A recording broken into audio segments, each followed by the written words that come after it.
TEG, proud sponsors of TEG Cusick Park, serving aviation, biopharmaceuticals and medical industries across the globe. TEG has been to the fore in the fight against COVID-19 with our customers and partners. A local business employing local people.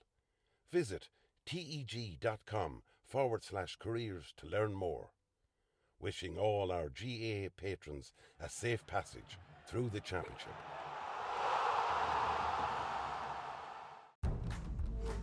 Slevin Coaches, proud sponsor of Westmeath GAA Hurling Championships. Clark's Bar, wishing all teams the very best today. MJ Stone Building and Developments, proud sponsor of Westmeath GAA. Cusick Park pitch is 145 metres long. Imagine 3 of these bridge beams would make up the length of the pitch. Now transport 30 of them from Raharney to Kildare. A challenge overcome by a great team with the support of a great community. My name is Pat Barrett, Project Manager, Shamer to Precast.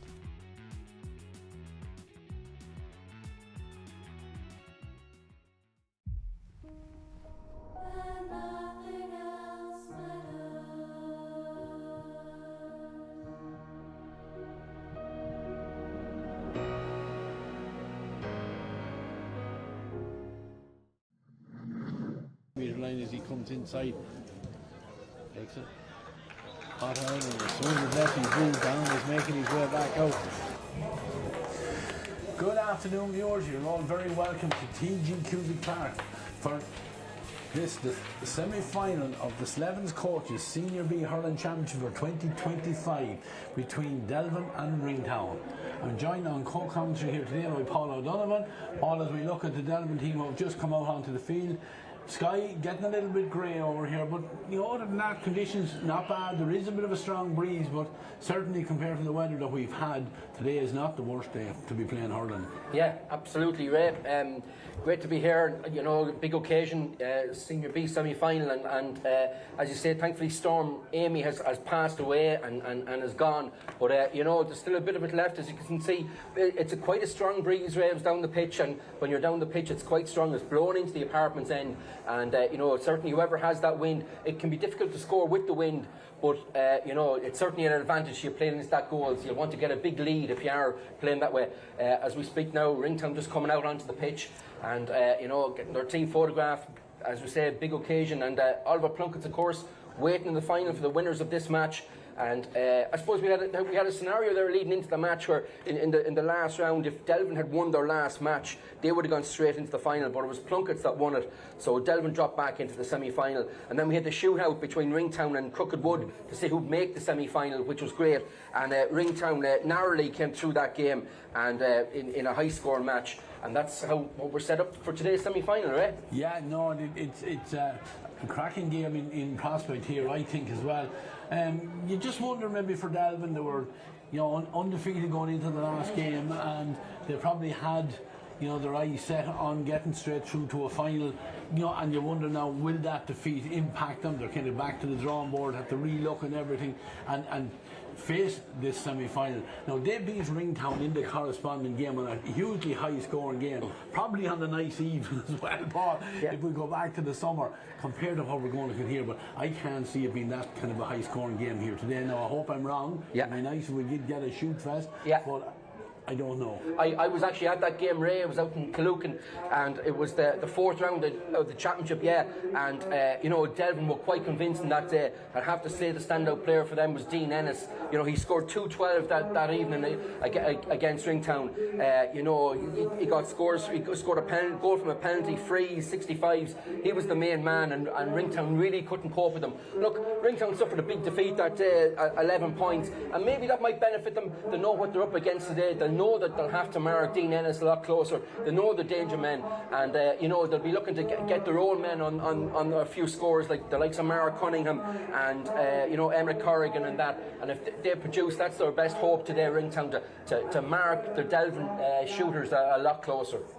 Yeah, and there's experience on both of these sides as well, Paul. Looking at some like current county players as well, like on Mark Cunningham has been probably one of the revelations of, what was it, the tenure for Sir Shabulfan. But Mark kind of cemented down a position on the Westmeath Hurling team. On the other side, we have Dara Clinton, we have Adam Ennis, and Dean Ennis has been the standout player, I think, of the Senior B Championship right throughout the year. Yeah, he certainly has. I suppose a bit of a change of the guard going on there in the Ringtown. We look at the defence. I mean, Darragh Moran's now in goals. He's taken over from Pat Burke. I saw Pat Burke coming into the grounds here as we entered. And, the full back line too has changed over the last couple of years. So there's been lots of changes there for Ringtown. But they still have the old guard like Darren Kilcoyne and, Johnny Hardman and full forward and that. Emma Corrigan, always good for a few scores.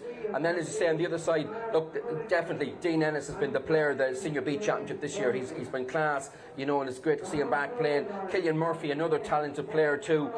Dara Clinton, of course, always capable of getting scores, and he'll shoot from all angles. Ross Gaffney's played very well for them this year too at half back, and Sean Hopter's been very good at full back for Delvin this year. So, look, all to play for. I'd see Delvin as having a slight edge, and I'd have them slight favourites just heading into this game. Yeah, we were here, we covered Delvin Oliver Pluggett's game, and I thought one thing that was a big factor in that game was the Delvin mentors. They changed both their fullback, their cornerback, and a wingback. I think all of them went on yellow cards, and probably all more experienced players as well. And they opted to go for youth, and look like in the intermittent time that they've had faith in them, and they've kept the young lads on the field. So they're turning over where there's experience on one, and both clubs have gone into a little bit of transition. Yeah, absolutely. And look, sure, you look at the managers then. Barry Kennedy, lots of experience there from Castle Pollard hurling days, and he'll certainly be very passionate about getting a win here today. And I'm sure you might hear him coming across in the microphones at some stage, urging on his players. Shane Brophy on the other side. They've a lot of backroom players. Ringtown, great clubmen there. Eamon Doyle in the background, James Flynn, Frankie Boyan, staunch Ringtown men, and it'll be interesting to see how they line out and what the matchups are today, Ray, with the star players. Yeah, well, with that, Paul, you teed it up nicely. For our viewers at home, we'll go through the two lineouts, and we're going to start with the Ringtown lineout first of all, and they line out with their goalkeeper number 1, Darragh Moran. In the full back line, Desmond Smith wears 2, Niall Moore in the full back wears 3, and Ryan Moores at 4.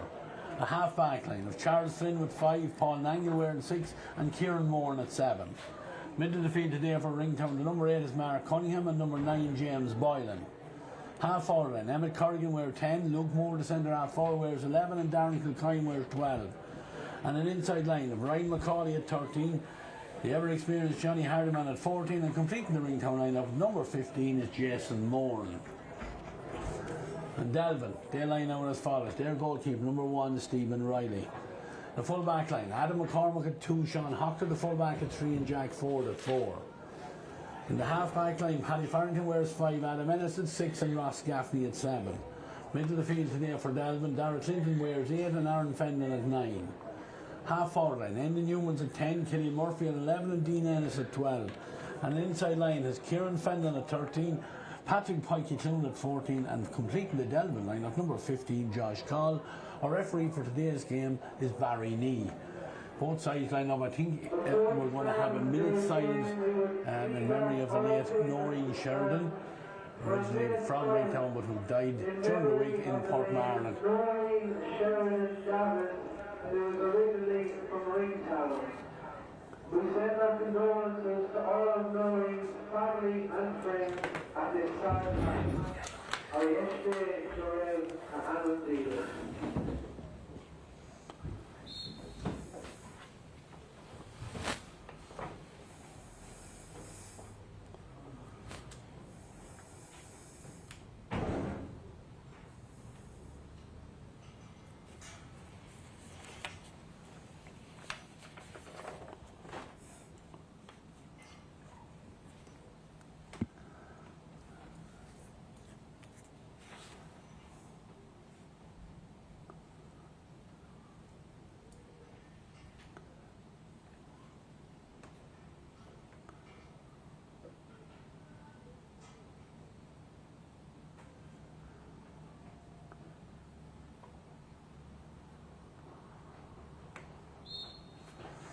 A minute silence and said in memory of the late Noreen Sheridan, Lee Davitt from the Ringtown club, who passed away sadly during the week. Right, you'll be fair play to Ringtown yesterday. Give up the club grounds at short notice for the intermediate semi-final when the clubs, when other grounds weren't available, and you're a happy man today to some bridges overcoming Castletown and reaching the intermediate final. Yeah, sure. Look, at Paul, semi-finals are there to be won, and should we fell across the line, and we'll go into an intermediate final, obviously with very little chance of winning it, and but sure, look, you know, we'll, obviously, sure we'll have something. We'll turn up anyway, I hope. That's the aim anyway. Look. Obviously, they expect them to say we're going to go in as favourites anyway, I'm quite sure. But anyway, we're ready to get on the way here. There's two positional changes. I see Josh Coll is out in the middle of the field for the throw in. He wins the first possession and fires it in. And Pikey gets a nice little flick and it gets it back as far as Kieran Fenlon. Can they get a shake away at Dara Clinton? As well as kept in there, and Fenlon trying to get in the hoop, and he does get the strike in, but under severe pressure, and moves on the fence. Cope with that one. The ball is poked out well, and Paddy Farron, he gets him. Paddy under pressure, then throws the ball up in the air, and then tussle for the ball, but the two of them seem to have the ball there together, but referee said Emmett Corrigan had it first, and he awards Ringtown the free. And Paul, Ringtown opted, I don't know whether they opted to play with the wind or whether Delvin opted to go against them, but Ringtown had the win for the first half. This free is back inside his own half, and I would expect no problem with distance on this one. Yeah, and Ringtown, look, you didn't concede early on because, you know, Delvin really got away from them the last time they met in the championship. Emmett fires this one in, and Emmett Corrigan has the open score for Ringtown after just over a minute. And that's exactly the start of Ringtown now. Stephen Riley with his first puck out, opts to go short. Josh Coll has dropped out from the corner forward position out to the middle of the field, moves a nice ball down the line. The other corner forward there is Kieran Fenlon. Fenlon round his man, but defenders closing him down. He goes to ground, has a little bit of support there. And then Newman coming along the end line, and it looked like he was being fouled. Yes, he was. Barry Kennedy, or Barry Lee, the referee, agrees with me. Barry Kennedy probably agrees as well down on the sideline, but a quick opportunity for Delvin to get back on parity. Yeah, just 2 minutes gone already. Delvin got in behind the Ringtown defence twice, so it will be a little bit of a worry for yes, them. Absolutely. Early on, as I said, the first time they met, Delvin got ahead, and you know they were leading by 11 points, 3-14 to 1-9. You know, in the second half, and it just pushed on from that. So Ringtown hoped to stay in the match early on. Dean Ennis on free taking duty in this one. It's on the 20-metre line, just from the edge of the arc of the D, just outside it. He comes forward, lifts it, strikes it, fires it in, equaliser for Dean Ennis. And you know, he had to make sure down against the breeze, so it is a stiff breeze out here. Now we'll see the first puck out here for Dara Moore, and Dara over to the far side it goes. Ball broken down over there. Luke Moore is there, tussling forward. Luke can't get it into his hand. Another number 11 is Killian Murphy. Murphy, all his experience, just lifts the ball away from his opponent, gets it in towards Pikey. Pikey has Dara Clinton coming on the loop around. Clinton off his right hand and takes a shot. It was from a narrow angle, but not on target. I did say in the build-up that Dara will shoot from all angles, and you know we've seen him put them over from there though plenty of times before. Dara Moran has his underway again. This one right down towards the 45-metre line. Emmett Corrigan does well to get it away from Paddy Farrington and gets on it again, but Delvin trying to close him down when the hit thrown in on James Byron out over the sideline. Referee see nothing wrong with the tackle there, and Anna Menace is ready now to take this line ball just outside of his own 45. Players stand a little bit close to him, and it actually hit, I think it hit the linesman, was it? Yeah, it did. And Raharney not the first time Raharney was hit with a slither. Yeah, and which will be one of your opponents in the final. Yeah, not much room down the sideline, and you know I don't think he was watching the ball. No, wasn't. Lucky enough, it was low enough on his body, it hit him. But anyway, it is a line ball that is fired into the centre by Luke Moore, but straight into the hand there of Josh Coll, and Josh does well to get it over into the centre where Aaron Fenlon struggles to get the ball into his hand, but does well to get it on to Coll. Coll half hooked and tried to get the shot away, and Ringtown have it again. That's fired in there by Charles Flynn, a dangerous ball in around the square. Delvin defenders are there, don't deal with there. Johnny Hardiman, the ball being lifted up into the air, not the most advisable thing, and Hardiman is fighting for it in there. There's a tussle, there's enough maroon jerseys to deal with, but can't get into their hand, and eventually it's picked up there by Ryan McCauley, and Ryan turns. But unfortunately for Ryan, that was not on target. Slater was like a hot potato there. Nobody wanted it for a few minutes, but Delvin struggled to clear it, but they escaped. Stephen Riley with that puck out over to the far side of goal. Ball has gone to ground. Endon Newman is tussling from over there, but it's picked up over there by Ross Gaffney. Gaffney fires the ball down and on, but sitting back in there. The Ringtown defender there, and he fires it forward. Here's a chance there now for Jason Moore to get him, but Adam Ennis sweeps in, shortens the stick and gets the ball out where it's gathered in the middle of the field by Aaron Fenlon. Fenlon turns, moves the ball down into towards Pikey there. Pikey hops off his knee. It's very, very close to the sideline. Tussle here, and eventually stepping in and taking the ball away there was Kieran Fenlon. Fenlon on to Killian Murphy. Murphy steadies himself, takes a shot, and squeezes just between the uprights there. Yeah, just judged the wing nicely there. Good work by Kieran Fenlon though down the wing, and he slipped the pass into Killian and took a score very well. Yeah, there was a chance there for Ryan Moore to get that ball away, and Pikey closed him down, and they eventually kicked the ball forward and got possession again, this time from the puck out. Ball is into the centre, no one able to get clean possession. It looked like there was a nudge in the back there on one of the Ringtown players, but they're back up again. And ball, Paddy Farrington trying to pick it up, and Mark Cunningham steps in and takes it. Cunningham trying to get around Adam Ellis. He's gone around Adam Ellis, but he was fouled in the process of going around. And Ringtown will certainly want Mark Cunningham on the ball. Yeah. You know, they need him on the ball to influence this game. He is their leading player as such, and they'll be hoping for him to lead them forward today. Yeah, just going to say, if Ringtown are going to win this game, they'll be definitely looking for Cunningham to step up, and he showed there what he's capable of. He's always driving forward, won the free, and it's driven that across the face of goals, right? He has indeed. Wide number 2 for Ringtown. There now was an opportunity. It was difficult enough, but with the breeze on his back, just pulled it across the face of the goals and wide. And needed to keep it a little lower, I think, right? Yeah, but Ringtown were on the puck out there and had the numbers in there, but the ball down the line only finds Adam Ennis, and Adam strike into the breeze, not the best one in the world. And Darren Kilcoyne drifts in from the half-forward position there, goes high and carries it forward now. Does well to drop it and take it into the hand again, and on the run he strikes it in, but Stephen Riley is going to keep it in play, because I don't think it even would have made the end line. But Stevie comes out and he goes long, down the centre it goes. Dean Ellis trying to get a touch to it. Kelly Murphy needs to step in there quicker, but instead Ringtown, they come forward a little bit like tennis here now, with both sets of defenders beating the ball up and down the field to each other. Eventually Jack Ford gives the ball out here now as far as Paddy Farrington. Farrington fumbles the possession, kicks it out into a little bit of space. He's very close to the side and then pulls on it first time. Goes off the hand there of Patrick Clune, sweeping back there for the Ringtown man. But the hand pass is not the best one in the world here, but Mark Cunningham did well to track back and get a hook there on Kieran Fenlon. Delvin trying to get numbers in around him. It is the men in green and yellow that come forward, and Mark Cunningham shortens the stick. Nice ball down the line, not held there at the first attempt by Ryan McCauley. He's bet away from him then. Josh Coll trying to win the possession there in front of Emmett Corrigan. Eventually does get it here now and switches the play across into the centre it goes. Endon Newman was the intended target, is batted away from Enda. Luke Moore is there now, and he manages to come forward, shortens the stick, gets the ball in towards the corner.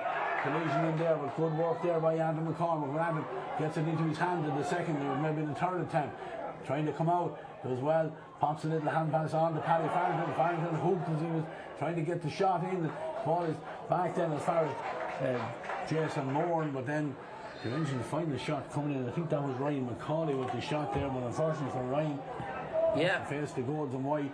Quick puck out here on Delvin with Jack Ford. Fired the ball forward. Dean Ellis just takes it to ground. Kelly Murphy trying to get on it, but Ringtown are the more hungry and eager team here so far. They're coming forward here. Big hit there on Paul Nangle there as he gets the ball down the line, but to no player in particular, and Adam Ennis takes it, and then they're walking nicely out there through the hands, and eventually Josh Coll has space to have a look up, fire the ball down the line, but picked up very, very well there by Kieran Fenlon. Kieran needs a little bit of support there on the referee. Yeah. I thought when he didn't give him the free first, Paul, he was going to give him a free for holding on to it for too long. But yes, or even maybe touching the ball on the ground as well a couple of times. But got away with all them. And yeah, look, it's been frantic there the last couple of minutes, end to end, and the delivery into both sets of forwards isn't great. It could be lower on a day like this. The forwards could be getting better service, but you know, it's it certainly turned out to be a good battle now, right? Dean Ennis is on this free. He's probably 40 metres out. Hits it in, and he does very, very well. Gets it between the uprights. Point number 2, both from frees there from Dean Ennis. And 3-1, just a 9.5 minutes. Delvin playing against that strong breeze will be the happier so far. The puck out from Darren Moore has gone over to the far side. Darren Kilcoyne gets a hand on it, gets it to the ground. Delvin man on the ground. There's a battle in there, dirty ball. Josh Collins can't get it into his hand, but he has good support there from Enda Newman, and Newman straight on to Killian Murphy, who first time gets it into Clinton, coming out around the 45 in front of his man, Dara over the shoulder. Just what Dara can do there. He got out in front of Ryan Moore, and on the turn, fires it over the bar. 4-1 for the Delvin men. Yeah, that's the class of Dara Clinton that we spoke about before. You know, he's willing to shoot. He got out in front, got the early ball, and he'll do that all day, Ray. Huge puck out again, down into the half-forward line here for the Ringtown man.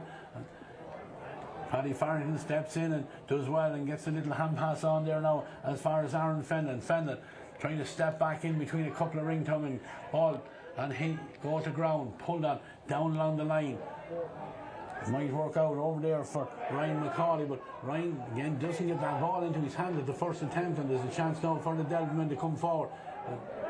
Can't take it in the hand again now and runs into a little bit of trouble, needed a little bit of assistance there, maybe a shout from Josh Call to get it out to him, but it's gone to ground here just inside the Delvin's 65-metre line, with Killian Murphy has come back, can't get forward, and Mark Cunningham does well to knock the ball from his possession, and Ringtown now do well, hand pass out towards Darren Kilcoyne, but he doesn't control it out, and then trips the Delvin player, but the referee sees nothing wrong with him. Darren somehow manages to hold the ball and gets it inside. Chance here of the shot coming in, and he is over the bar. Mark Cunningham with the point. Yeah. It certainly looked like a foul there on the Delvin man there as he was trying to come out with it. But it certainly went across the leg of one of the Ringtown men, but the referee seen nothing wrong, allowed the play to go on, and Delvin worked the puck out short. Sean Hocker gets it out over to the far side, where there's a chance now for Adam Corbett to stand and have a look up the line. Clinton make himself available. He turns on, fires it in, first time in towards Pikey. Pikey will battle, that's one thing we know, and he's in there fighting for it again. Breaks kindly hit there now for Kieran Fenlon. Fenlon trying to find a teammate there, but Ringtown, sheer volume of numbers, get it out towards Emmett Corrigan. Emmett lucky he wasn't blocked down there, but the ball is aimlessly down into that left corner of their attack, and no one there, only the centre half back for Delvin. Adam Ennis, and Adam short ball out to Josh Call, who fires it high up into the wind. Clinton is looking for it again here, but Ringtown defence get out in front there, and get this ball is very close to the side and pulled on first time there by Paddy Farrington. He was under pressure there from James Boylan, but the ball has gone straight out over the sideline. It's going to be a line ball for Ringtown, and Charles Flynn is going to take not much pattern to the game so far, Paul. You know, a lot of aimless ball hit down both ends of the field. Yeah, interesting to see Josh Call playing, we're in 15, playing very deep for Delvin, getting on the ball. I suppose possibly might get more possession by playing deeper against the wind in this first half. Charles Flynn puts the line ball in. Adam Ennis does very well, comes forward, reaches, grabs it high, and through the hands it goes, and Killian Murphy tried to go left and then has to go right, but it works out well because he's found Clinton inside. Clinton has a man on the run inside him, but he doesn't take that option, fires the shot in, it comes back off the upright, and no one to react there, only Dara Moore, and Dara gets it away from the danger area, got it out over the sideline. Dara Clinton, if he just had a look up, we might see the replay again. There was a player inside. But that's what I said about Dara before the game began. He's had 4 possessions with it, and he's had 4 shots. The second he got the ball in his hand, he hasn't looked once. But you know, he was unlucky that time to come off the post. But yeah, he's certainly shooting on sight today. Dean Ennis has gone out to take this line ball halfway between the 20-metre line and the 5-metre line. Goes off.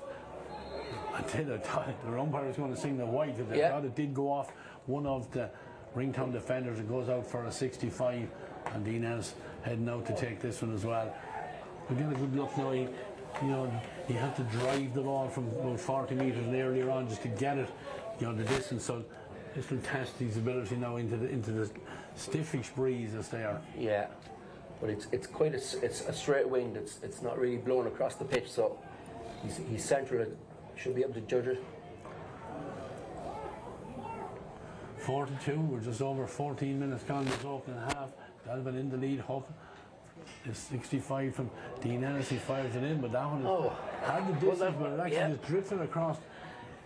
Just looking at the breeze there, it obviously affected that one as it just lost power there and just harmlessly over the end line. Darren Moore has gone long with the puck out again, down this side of the field.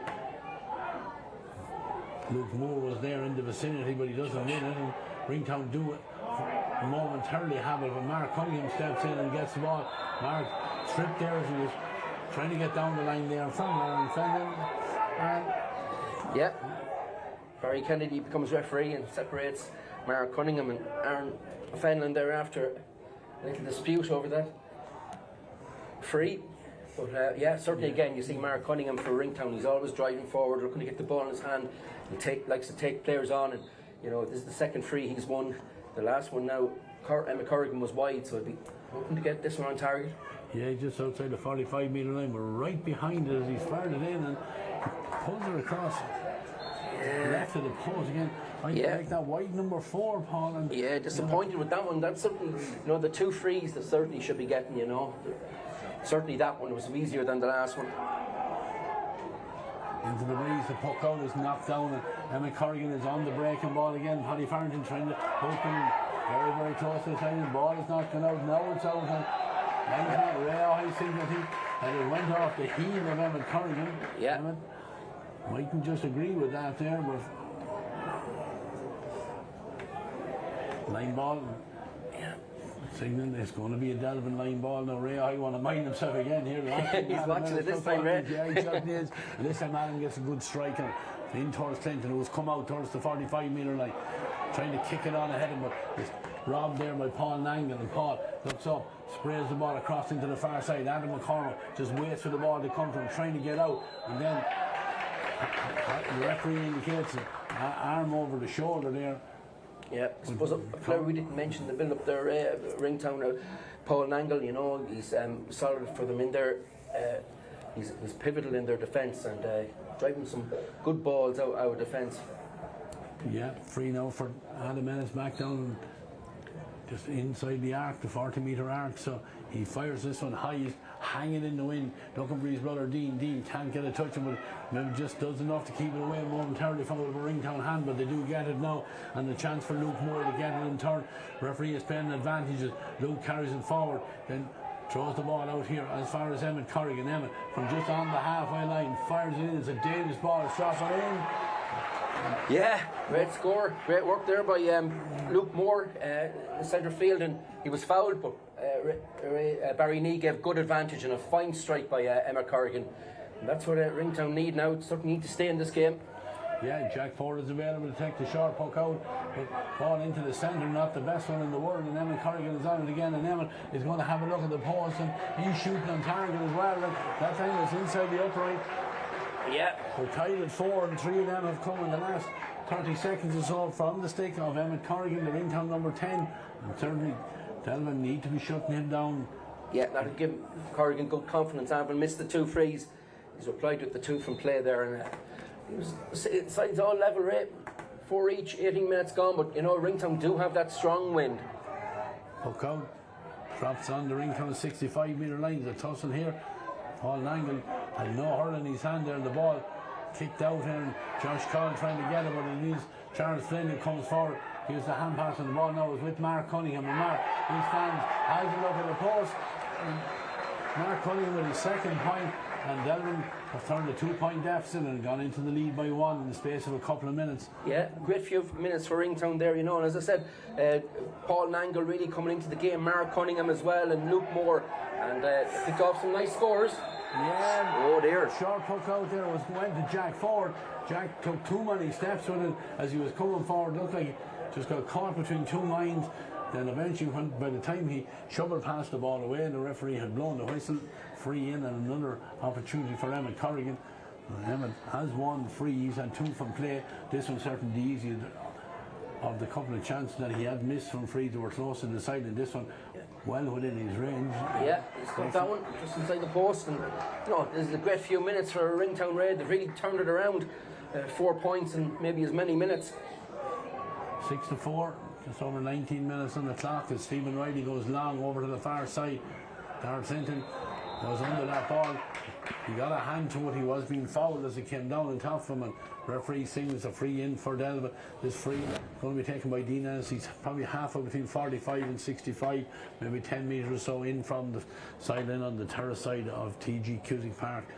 Firing this one in towards the Dunstore's end. It's a big free Red, because it just swings the momentum back to Delvin now.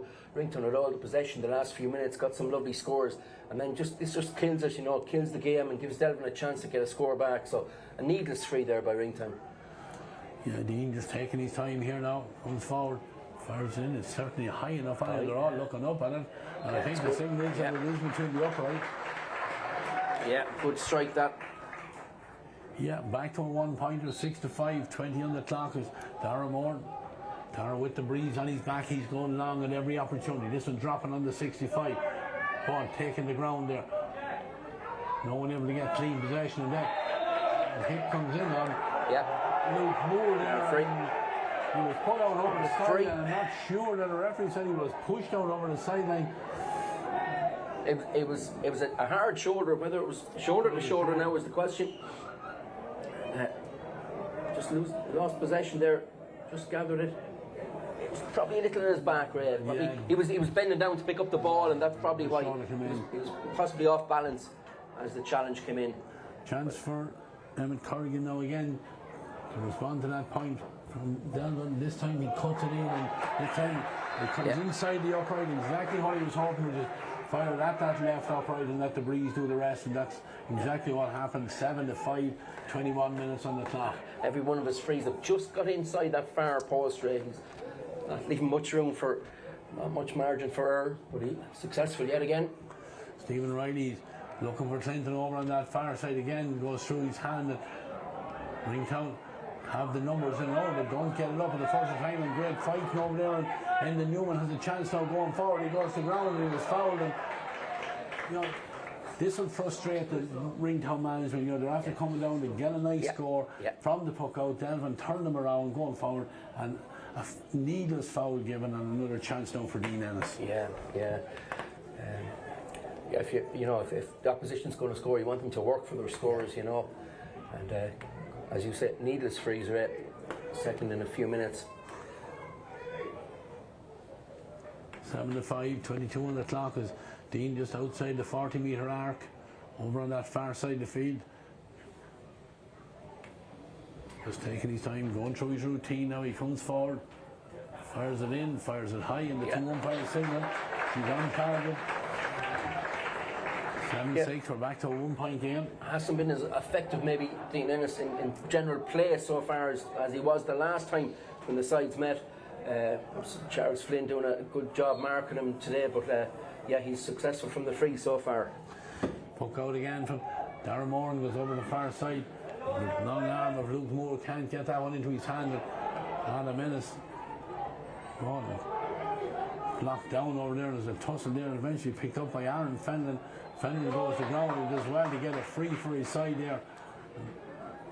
There was an opportunity there for Delvin to get that ball up the field in the first attempt, but now they have a free, and Adam Ennis has hit it again.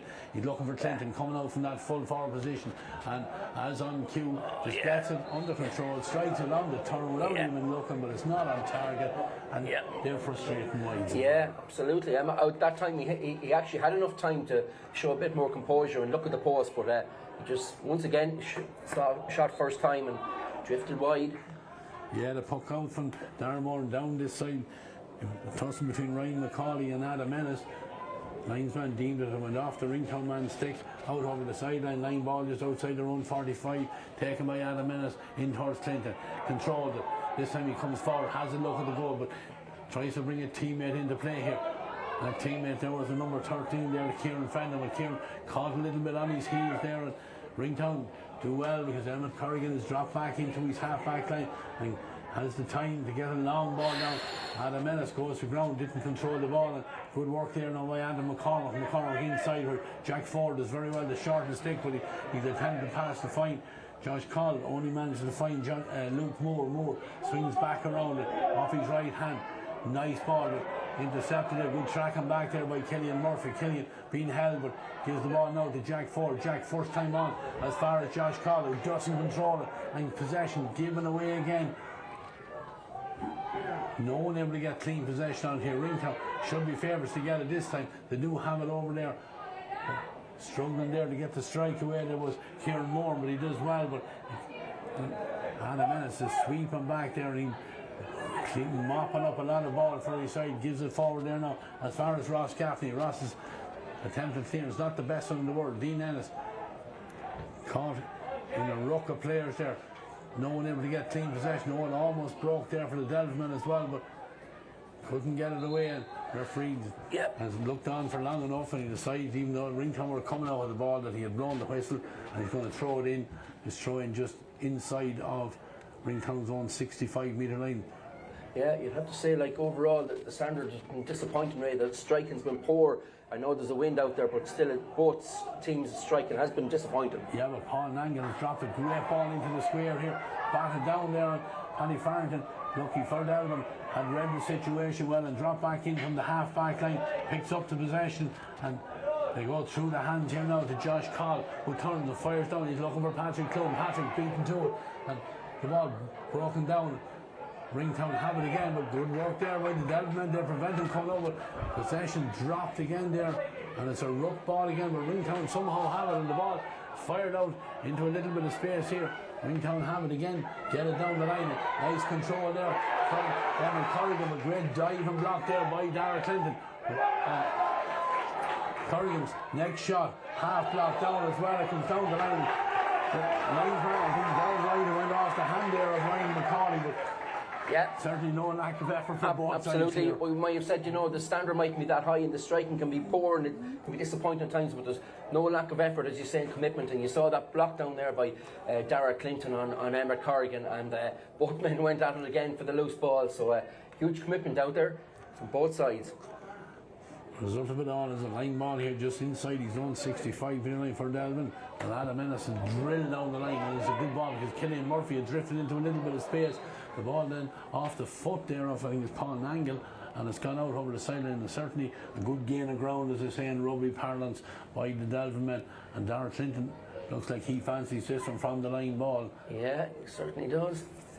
There's plenty of shots already, Ray, so find out from a sideline ball. Yeah, what is he, about 21, 22 metres or so out. He'll try and cut this one in off that far post. Now, has he done it?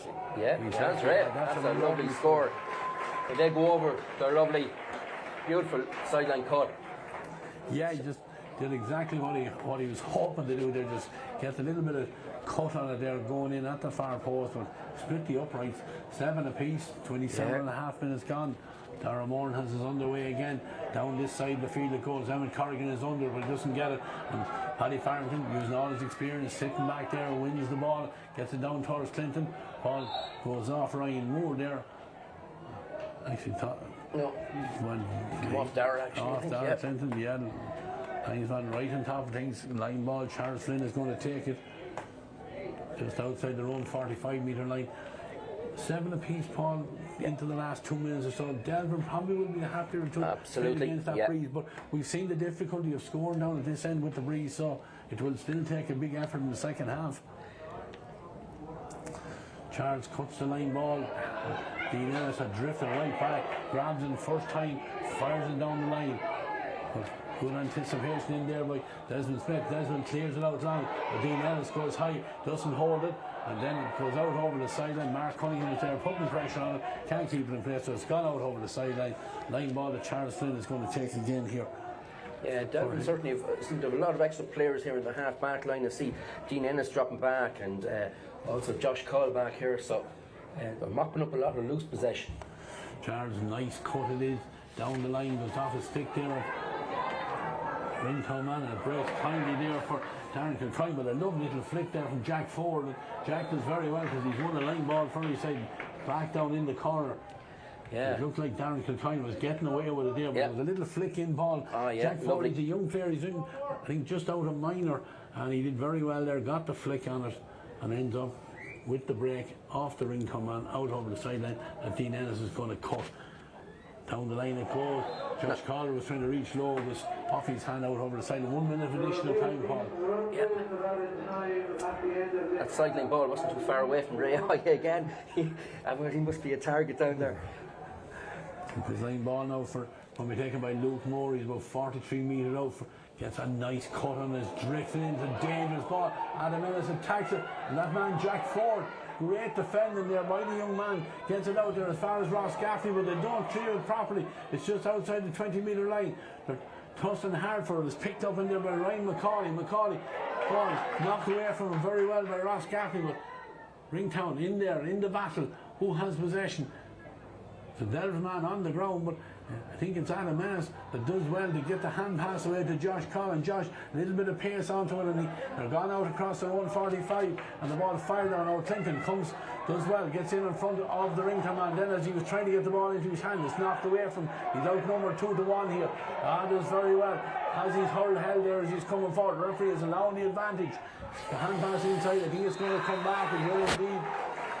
Yeah, probably lucky there because the pass was gone astray. Now, he had been fouled, and Barry Nee had the hand up to playing the advantage, so good decision, but probably a little lucky. His hand pass has certainly gone astray.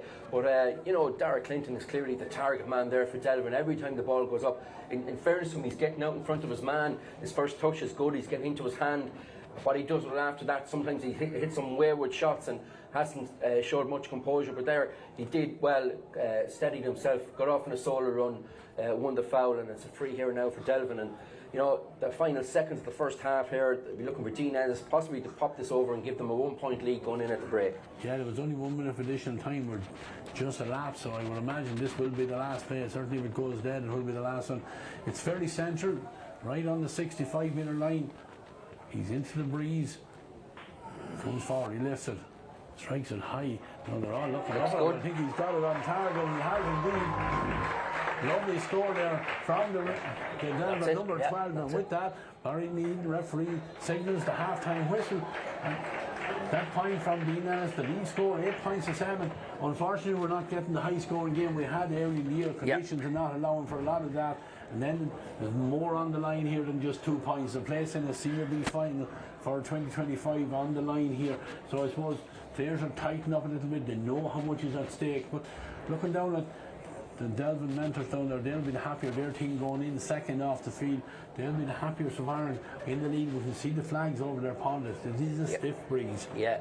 I suppose the main thing for Ringtown after the last, it was not to let Delvin get too far ahead of them. That's where they lost out, and they were chasing the game completely. They've managed to stay in this game. Now, they have played with a strong first half win, but they were 4 points to 2 down after 10 minutes, and 15 minutes they were still 4-2. And then they hit a real purple patch where they got 4 points in the space of maybe as many minutes, and that really brought them into the game. Emma Corrigan was doing very well in that period for them, brought them right back in. Mark Cunningham was driving forward, and after that, I suppose it's been, you know, score for score after that. Very tight. Just Dean Ennis's last puck of the ball. They were just dividing the teams after a very even, tidy first half. You know, the standard hasn't been great. The striking's been poor. But as we saw here in front of us with a few challenges, it's been 100% commitment from both sides. A place in the Senior B final at stake. Oliver Plunkett's waiting for the winners. And, you know, look, Delvin will be the happier team going in at half time. There's no doubt about that, because they will have that strong wind in the second half. Yeah, Ringtown, and this will be a worry, even though both sides haven't had much difference. Ringtown have only 2 scores. Emma Corrigan with 5 points and Mark Cunningham with 2. Whereas for Delvin, 3 scores. Darren Clinton with 2, Dean Ennis with 5, and Killian Murphy with 1 point. Yeah, so, and Darren Clinton with a lot of other shots that went, you know, wide, just wide of the post. Yeah.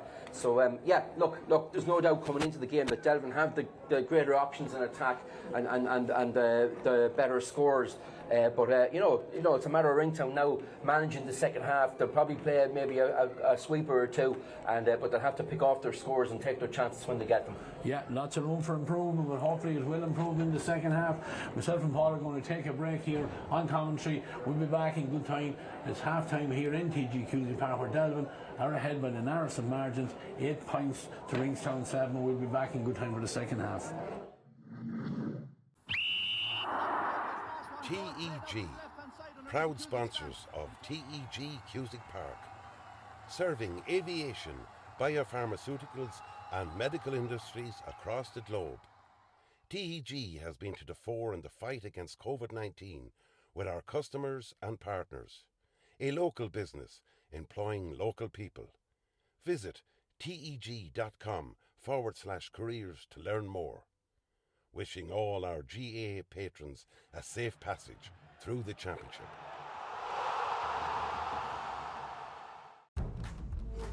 Slevin's Coaches, proud sponsor of Westmeath GAA Hurling Championships. Clark's Bar, wishing all teams the very best today. MJ Stone Building and Developments, proud sponsor of Westmeath GAA. Cusick Park pitch is 145 metres long. Imagine 3 of these bridge beams would make up the length of the pitch. Now transport 30 of them from Raharney to Kildare. A challenge overcome by a great team with the support of a great community. My name is Pat Barrett, Project Manager, Shemarta Precast.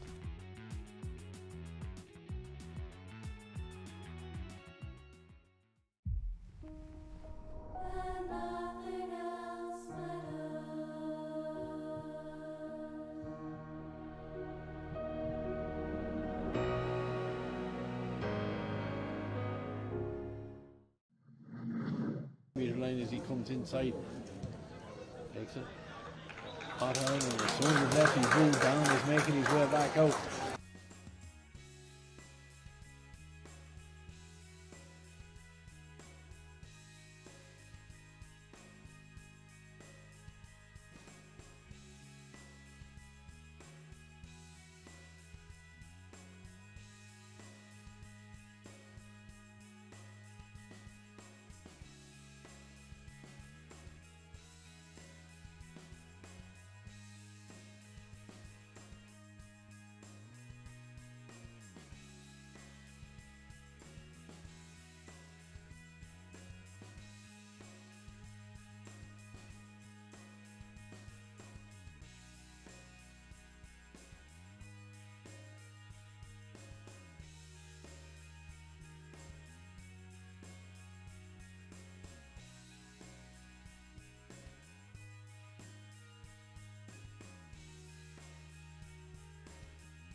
Back here in TG Cusick Park, we're waiting for the Delvin team to come out on the field. Just like that, here they come.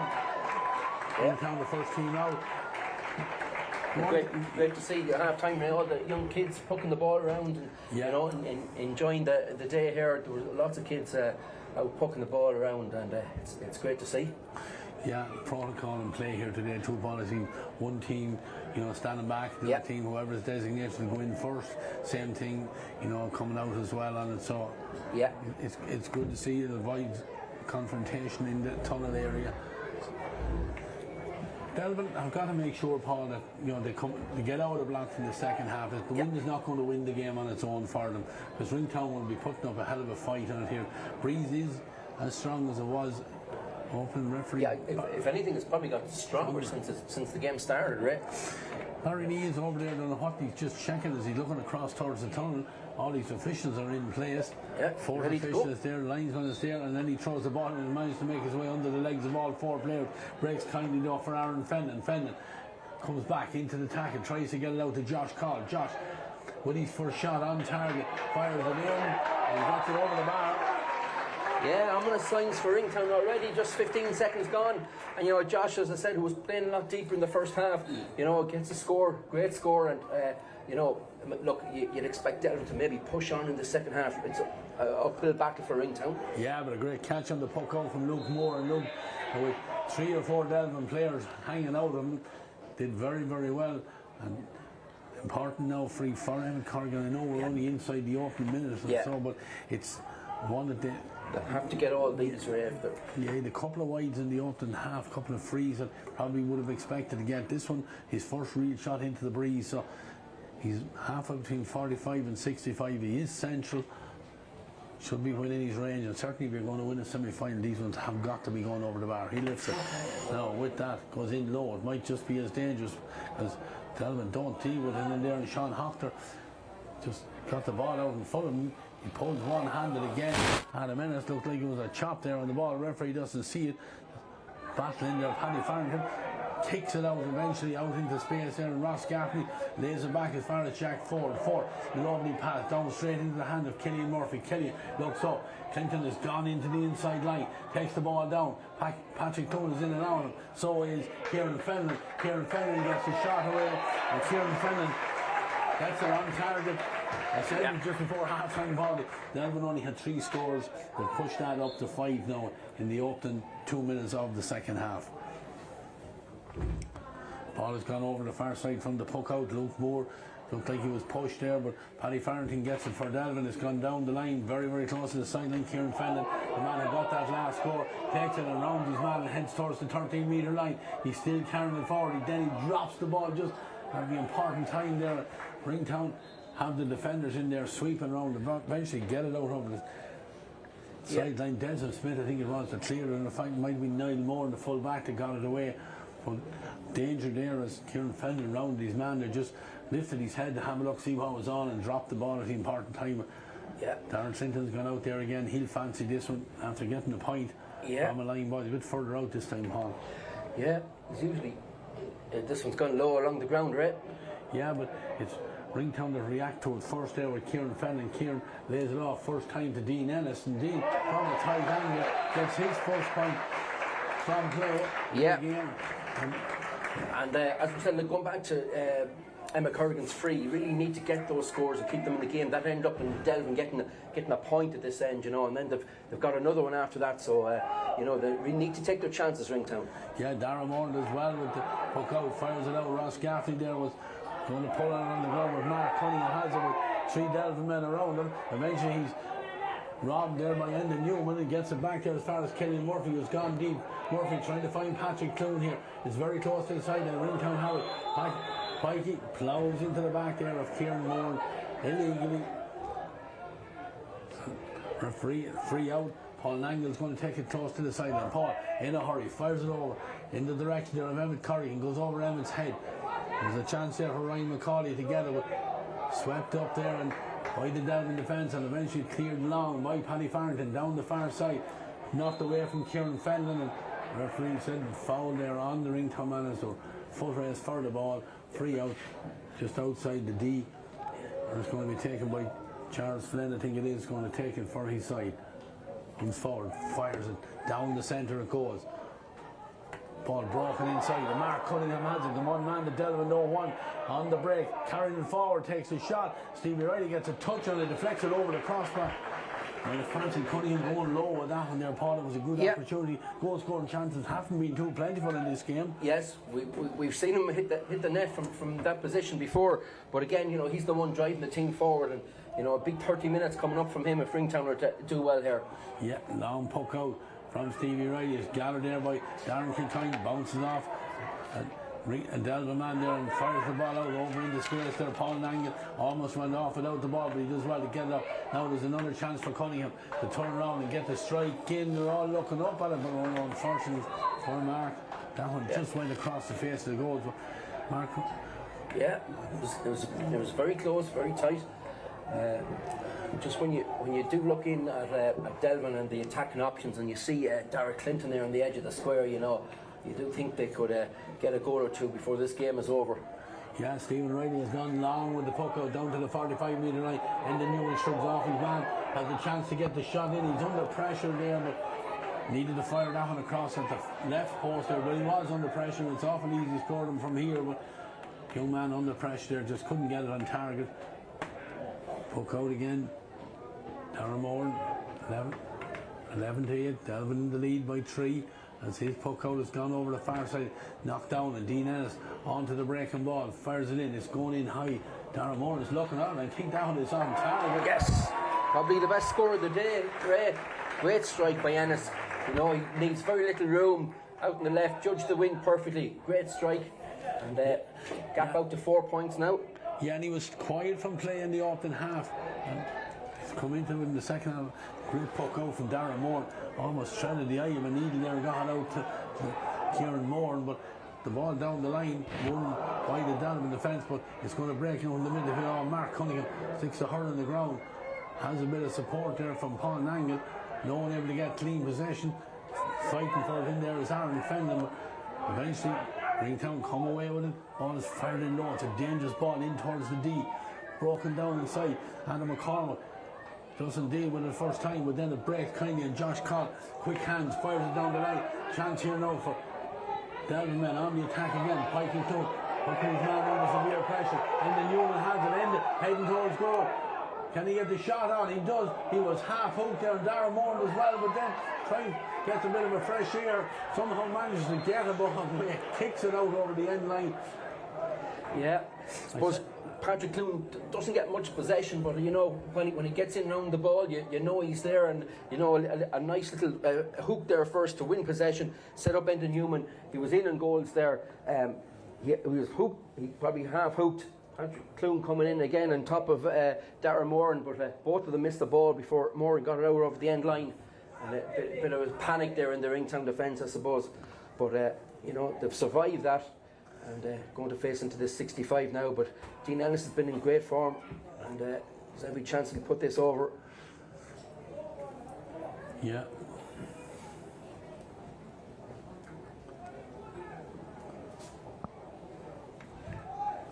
Going through the routine, as you said, right? Yeah, just takes his time. Nice strike. Then, and I think we have the commentators curse, do we? Yes. We do indeed. But no problem with the distance, just didn't get it inside the upright. Darren Moran has his underway again. Nice trajectory on that one out into the centre. Clinton has gone out around the middle of the field. He wins his ball. He's under severe pressure. Manages to get it forward. And Paddy Farrington has possession for the Delvin men. Good strike off the stick. It's gone inside. It's 1-on-1. Ikey has it. Has a look at the post. Doesn't like that option. And then comes back. Yeah. All experience there, Ray. You know, he held off his man well and got out to the ball. And, you know, first touch was good. You know, and just turned neatly. Knew where the posts were. Fine point. Yeah, he's come into this game now in the second half, Ray.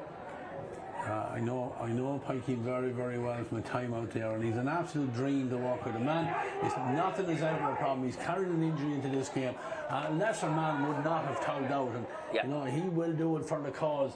And doing very well in there, and Delvin have won this puck out. Good stick work and good hands there from Killian Murphy as he gets it in towards that man Pikey again, but picked up there by Kieran Fenton. Fenton has a man on his on his left hand side. It's Dean Ellis. Dean takes it on the move. Dean has a look at the post, and Dean Ellis with his third point from play of the second half pushes the lead out to 6 points. We're only 9 minutes into the second half, 14-8 in favour of Delvin. Good work there by Kieran Fenlon. He's had a good second half, good game here today. He's been very effective. Ringtown have done well to win the puck out there. Won there by Lough. Cunningham. Now there's a chance for Mark Cunningham to come forward. Pops it in over the top. Darren Kilcoyne has it. Can he get the strike away? He does, but Sean Hoctor is there, blocks it with his body, and then on the breaking ball is pulled on there by the Ringtown man. And it comes to nothing. Good defending there, but Mark Cunningham, he's causing problems. He probably need him on those breaking balls more. He was found very well by Eamon Corrigan going along inside, gave it into as far as Darren Kilcoyne. The strike wasn't the best in the world. Delvin just got the numbers back, and they're the chances they need to take, get goals from Ray. Yeah, no. Straight away from the puck out, Clinton has it inside, has his hurl being held as he gives a hand pass across to the centre. Breaks kindly here for Dean Ellis, and Dean has fired it in. Wow. That's a surprise. I was marking that one down on the scoreboard there, but Dean has broke kindly to him, flashed it in, but unfortunately not on target. Yeah, good work by Clinton again, good hand pass, good layoff. But no score result in that time. Darren Moore has fired this one out. Going high, Ringtown men have it here now with Ryan McCauley. McCauley cross into the centre, fires it in, looking towards Jason Moore. Hasn't been involved much in the game. He lets it go through as far as Darren Kilcoyne. Kilcoyne, then by the time he gets it in his hand, he's gone outside the 20-metre line. He's very close to the sideline. He's been tackled well, but he does well to hold that possession. Gives it inside now. And Mark Cunningham. Mark shortens the stick. Fires it in, point number 4 for the number 8 for Ringtown. Yeah, good advantage again by referee Barry Knee. It was actually Darren Kilcoyne that was fouled, but he let play develop and Cunningham took his point very well. Back to 5, 11 minutes gone in the second half, 14-9. And Stephen Riley's puck out is down here looking for Clinton, holds his man out, catches it, has a look at the post, fires it in, but it's fired unfortunately for Darren. Yeah. That one is right and wide. Just needs to steady himself there when he's shooting again. He had the time to do it, but puck out for it's gone straight. Oh, there. Dean Ellis has it coming forward. Pulls on it. Probably should have taken the point in the first attempt. Dropped the ball, then it was half hooked. But Mikey is there bashing for it. He still has it. Holds it. Pass. And a lovely pass inside. Yeah. This time he does find the back of the net.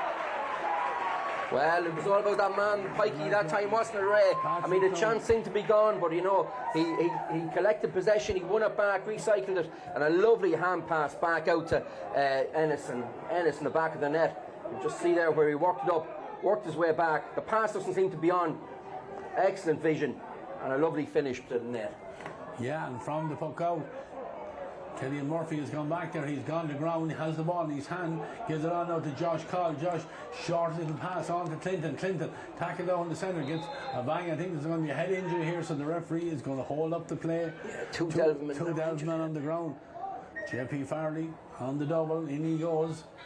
It seemed to be okay though. And this is a vital period now for Ringtown. This is what we said about them staying in the game, and the gap was 5 points now with the goal. It's suddenly gone out to 8. They've been struggling to get attacks going in the second half. They've had a couple of chances. Darren Kilcoyne had that goal chance, Mark Cunningham too, and they didn't get anything out of them. And they're bringing on a sub as we speak. Yeah. As soon as Anthony Nee coming on, but the Delvin player is still getting treated. It's Killian Murphy who's getting a little bit of treatment, but he's okay. He's going to get a drink of water and get back into position. And I see that the Delvin contingent, the management down in front, Seamus Ennis, Barry Kennedy in deep discussion. Yeah, referee has thrown in the ball. That substitute used to be made. Anthony Lee, number 18, and replacing number 15, Jason Moore, from the throw-in ball. Foul there on the Ringtown man, and a chance now for Eamon Corrigan. This free on the 65-metre line. He needs to get a score, get it into the danger area. Emmett looking at the post. Fires it in. Nice trajectory. Fired in, fires it over the bar. No, Red's gone wide actually. I thought the way Stephen Riley was looking, I thought he had got it over the bar. Yeah, just tailed wide. Opportunity missed there again by the Ringtown men, and the puck out has gone down the far side. Clinton is battling for it, but he's beaten well to it this time. And Emmett has drifted back into his own midfield area and he has possession. Referee is playing an advantage as he comes forward, gives it inside. Mark Cunningham takes it on the move, trying to get room to shorten the stick, get it into the danger area, breaks inside, substitute. No, in fact, it's Johnny Hardy went in there. Johnny battled well with his man there, but Delvin had it on the way out. Adam McCormick dropped him, but then gives it on to his full back, Hocker, and Hocker on now to Josh Collin. They work it out nicely through the hands there, and a lovely crossfield ball finds Kieran Fenton. Kieran doesn't take him the first attempt, and still battling in there for it. And the Newman is fighting for it. Kieran Fenton is in there. Ringtown man on his knees in there. Referee is looking down and hard. I don't know what he's going to do. He's allowed to play the go on because Dara Clinton somehow managed to get the ball out of all of that. Yeah, Dara didn't go into the ruck with the ball that was developing in front of him. He just stood back, he waited for the loose ball to come out, and he cleverly just popped it over the bar. Another score increases the Delvin lead now out to 9 points, and you know, it's looking difficult for Ringtown at the moment. Ringtown need to keep taking their points. They had a chance earlier of a point and went for a goal, so just need to keep tapping the ball over the bar. Yeah, and Corrigan is on the attack here now. There's a little bit of space in front of him. He hand pass across into the centre. He knew he couldn't take it in his hand again, so he had to move it in. Adam Ennis in there, reads it nicely, and then Josh Collin, who's sitting a little bit deep with it, and fires the ball long on. It's breaking inside. Kieran Fenton, can he get on it? No is the answer to that, because Desmond Smith is there, but Ringtown making life very, very difficult as Fenton somehow manages to come in and win that possession back again for his side. And just reward for the number 13, fires that one over the bar. He worked hard in there and gets his reward.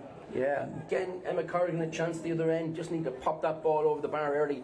Didn't take it, pass went to Strain. Delvin worked the score at the other end. Yeah, in front of puck out, Aaron Fenton wins the ball, gives it over to Clinton. Clinton can't get it into his hand, tackle late there in, as he was going down in the back, and he goes to ground, wins the free. This free for his side back, halfway between 45 and 65. Dara, I think, fancies this one. So Dean Ennis is making his way over. Yeah, we'll see what happens there. No, looks like Dara's going to. No, Dean's coming up to it, and Dara's leaving it to him. Lead 116 and 9 points with a 10-point lead now for Ringtown. 16 and a half minutes gone in the second half as Dean Ennis come back to take this one, comes forward, puts a bit of ump behind it, but it's going to come in, but I don't think it's going to be on target. It isn't. It's gone left and wide. Wide number 5 in the second half. I make that for the Delvin men. Dara Moore trying to keep the ball low into the breeze as well, because he finds his own teammate. That's Emmett Corrigan. Corrigan back to Paul Langan. Paul from a standing position goes long with it. Go inside, it's broken down. Good work there by Jack Ford there. But Delvin have possession again. Aaron Fenton, and Aaron wins the free. Delvin starting to get on top all over the field now. This stage, just a special mention to Jack Ford there, a cornerback. He's done very well. He had a great first half, and he's doing quite well there at cornerback. Good young player. Nice ball from the free, taken down the line by Adam Ennis on towards Kieran Fenton. Fenton hops the ball on the ground and then gets possession back, short and stick, fires it in, but not on target again. That one left and wide. But nice skill there from the number 13. Yeah. Two brothers there. He's probably been more effective actually from open play than Dean Ennis. You know, he's been quite lively today. Fenton and corner forward picked up lots of possession. Unlucky that time with the wide. Yeah, the puck out breaks here. Charles Flynn tries to get a hand pass in there, but good hit there on the Ringtown man there. Darren Clinton was a fair shoulder there.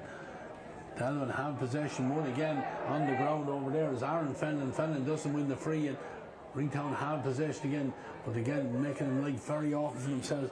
Ryan McCauley was very slow about getting that in, but it might still work. There's a lovely little flick inside, doesn't go the hand at the first attempt. Mark Cunningham's inside, gives it on to Corrigan.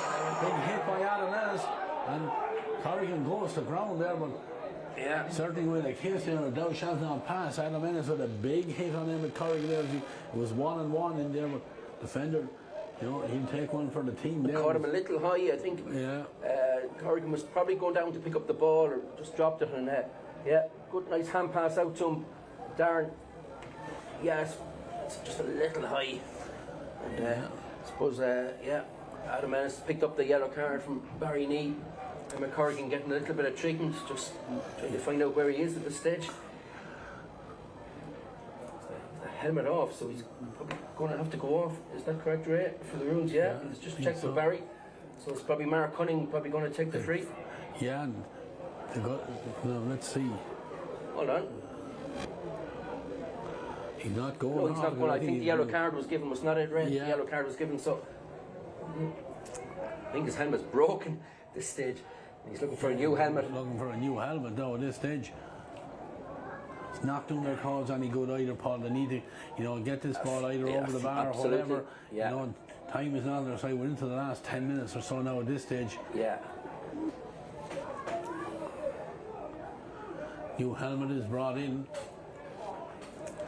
This stage, Paul, into the last 10 minutes now. Probably going to have to go low with it. I think at this stage.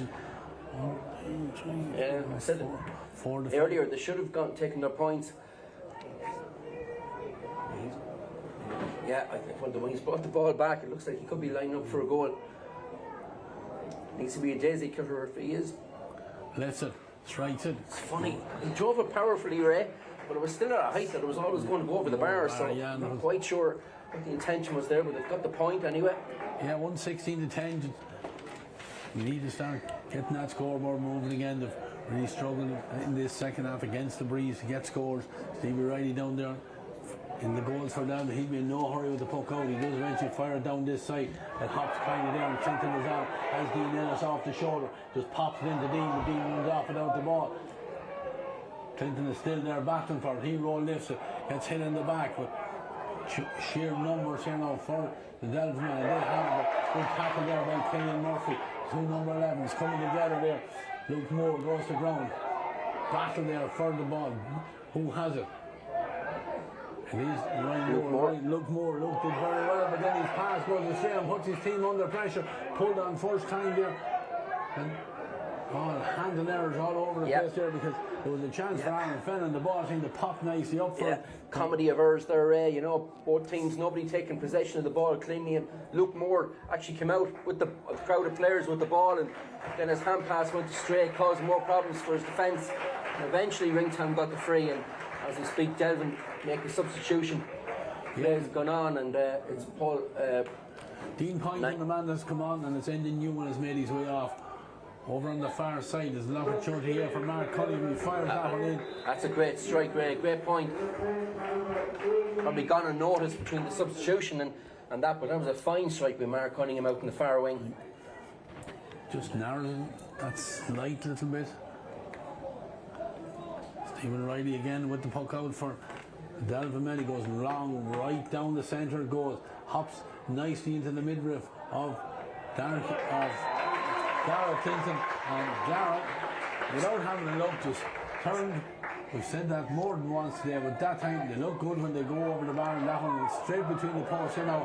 Paddy Farrington, bit of football skill there from Farrow as he tries to bring the ball forward with no stick, but he does eventually break kindly for Kieran Fenlon. Fenlon does very, very well, pops it back as far as Dean Ennis. Dean, time to have a look at the post, but Dean shooting boots deserting him a little bit. He got 3 points from play at the start of this second half, but he's had a couple of wides in a row here. But Darren Moore has gone long with the puck out. The long arm of Luke Moore goes high, but the ball breaks down into the arms of Aaron Fenlon. Fenlon gets it inside. It's batted away and on the breaking ball. Dean Ennis has it again. Dean runs into attack it. Eventually gets a little bit of support here, but Ringtown have the numbers back there. The clear's not the best one in the world. He's looking for Emma Corrigan. You green and yellow. Hannah McGonagall has it in front of Paddy Farrington. Very, very close to the sideline. Patrick Clune is over there. Ball goes off. Patrick Clune has gone out over the sideline. Line ball for Ringtown, just between the 65 and, in fact, it's back just inside their own 65 metre line, and it's going to be taken over there by Luke Moore. Ringtown need the next couple of scores now. And, 117 to 11, 20 points to 11, 9 in them. As ball inside is well read by Josh Colley. He doesn't control it. Ringtown a chance to go forward. Adam Ellis has been rocking that defence there now. His hand pass on to Ross Gaffney. Ross took too much time in his hands there as he was trying to get that ball away, and dangerous ball in. Stephen Riley does well to get it away from the danger area, but not out as far as Mark Cunningham. Cunningham bounces off the cover target. That's it. That's the goal they needed, right? To get them back in the game. Yeah, and it's come from that man. Who else? Mark Cunningham picked up loose possession. Yeah, it was Ryan McCauley who robbed Ross Gaffney and delivered the ball into the square. And eventually, the clearance wasn't good from Stephen Riley. It was intercepted. Cunningham did all the work, broke past a couple of tackles. And a great finish of net, just what we expected from the midfielder. And Ringtown on the attack again, Ray. Yeah, the puck out. It finds 3 Ringtown men out there. There's a long ball in, breaking inside. Oh, a chance here. Anthony Mee is in there. Oh, good defending there by Delvin, but the ball only hit out as far as Darren Kilcoyne. Darren didn't get much of great power on the strike, but it was going inside the top corner. Stephen Riley did well, and Dean Poynton is here now. Dean half blocked down, but the ball bounced away from James Boylan. Then foul on Killian Murphy. Yeah, by James Boylan there. But again, just after getting the goal, Ringtown just needed to keep the scoreboard ticking over. Darren Kilcoyne, just needed to pump that ball over the bar. I don't know, went for a goal, but it was at a height where Stephen Riley could just deflect it away, and the gap is back down to 6, but now the clock is against Ringtown as well. Yeah, we're into the last. There's two subs coming in. Number 20 is Sean Boylan, and Sean, I think, is replacing Johnny Hardy, man.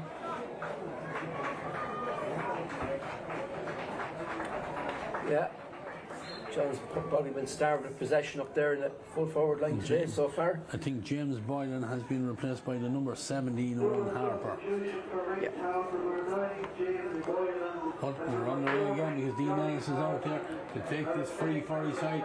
Gone long. Patrick Dunn bats it down across the front of the goal. Darragh Clinton eventually reacts to it. He has it in his hand. He's looking around him. Fires it back out to Killian Murphy. Murphy controls it. Gets the strike in. And the second point of the day for Killian Murphy. Yeah, great work there by Darragh Clinton. That's more what you'd expect from Clinton. He was second to the ball, but he still managed to get out first. Good touch. And instead of shooting from a ridiculous angle, that time he played a lovely pass back to Killian, and Killian got the score. Yeah, from the puck out, Delvin have it again. Big hit going in there on Dean Poynton as he was coming down the line. The referee seen nothing wrong with it. Dean looked like he was fouled over the sideline, and the referee said nothing wrong with the tackle. Line ball taken quickly and fired along there by Kieran Moore in towards the 20-yard line. Darren Kilcoyne goes high, doesn't get it. The fullback Sean Hoctor has a shot, tries to bring the ball over. It's intercepted. Now there's a chance for Mark Cunningham to get the shot in. Claiming it. 65, has he got it? No. Umpire is saying it looked to me, Paul, as well, that it was a deflected on that shot. But umpire, and in fairness, the Ringtown players not really contesting it. Yeah. Happy. The gap is 7 points, but we're coming down now to the last 3 minutes of normal time. There won't be too many stoppages, so Ringtown probably need another goal at this stage. Yeah, hook out, fired out long, it goes off the hand there of Dean Poynton. Ringtown have it again, chance to come forward with it. Mark Cunningham trying to get him, but well intercepted there. It was an important interception by Adam Ellis there, and he does very well to get it down the line to his brother Dean. Dean ducks inside of one tackle, still carries it. 4 Ringtown defenders around him, gets away from him. He got his boot, and off the hurl, strikes it on the run. Is it inside the upright? Yes, yeah. That's the best individual score of the day, Ray. He picked the ball, the sliotar up here, and there was 3-4 Ringtown players. He just weaved in and out of them. He even lost his boot, still kept his balance and popped over a lovely score. And it's all Delvin now. It's Darragh Clinton again back in the square, but there's nobody there this time. Absolutely no one inside about 30 metres there as Darren Moran steps out. And he goes as long as he can into the breeze, right down the centre it goes. But again, picked up very well by Jack Ford. Jack has been outstanding. And Paddy Farrington then launches it. 1 against 1 inside there. The ball hops inside. Darren Moran keeps his eye on it. Does very well. Has a teammate loose here on front of him. There is Kieran Moore, and Kieran fires it down the centre. It goes. Up they go. Goes off a hand of a Ringtown man. A chance for Mark Cunningham to get the ball in his hand. Mark is going in. He's round a couple. Still carrying it forward. Gives the pass in. But he played advantage there. The ball ran kindly into the corner forward there. There was a chance of a goal, which is exactly what Ringtown needed. Yeah, Mark got the hand pass in. Great work by Cunningham again. He just burst his way through.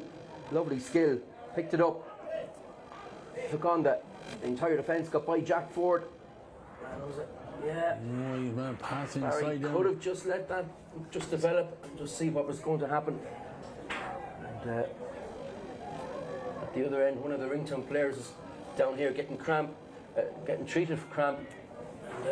Yeah, The Delvin players, there's a player down from each team down injured at each end of the pitch just at the moment. The Ringtown player's been down for a couple of minutes at this stage. And both teams are also considering introducing substitutions, right? Delvin are looking to bring on, it looks like Owen Carlin, and Ringtown possibly bringing on Jeffrey Lee. Jeffrey Lee is warming up their own Carlin, number 19 is there, all right.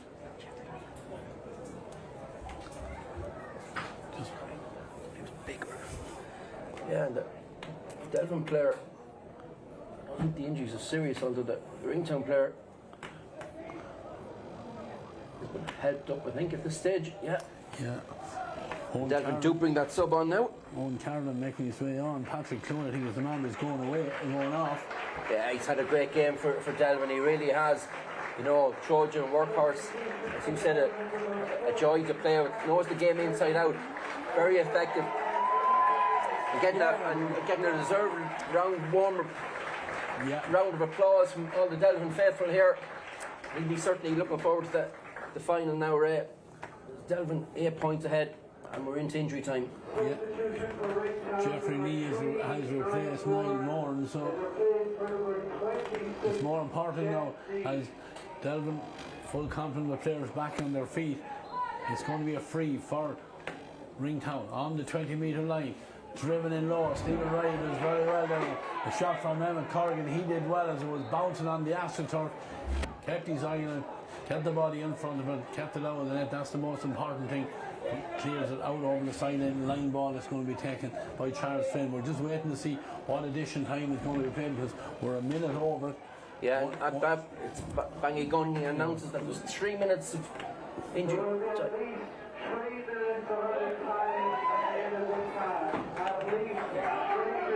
Probably not going to be enough for Ringtown, Ray.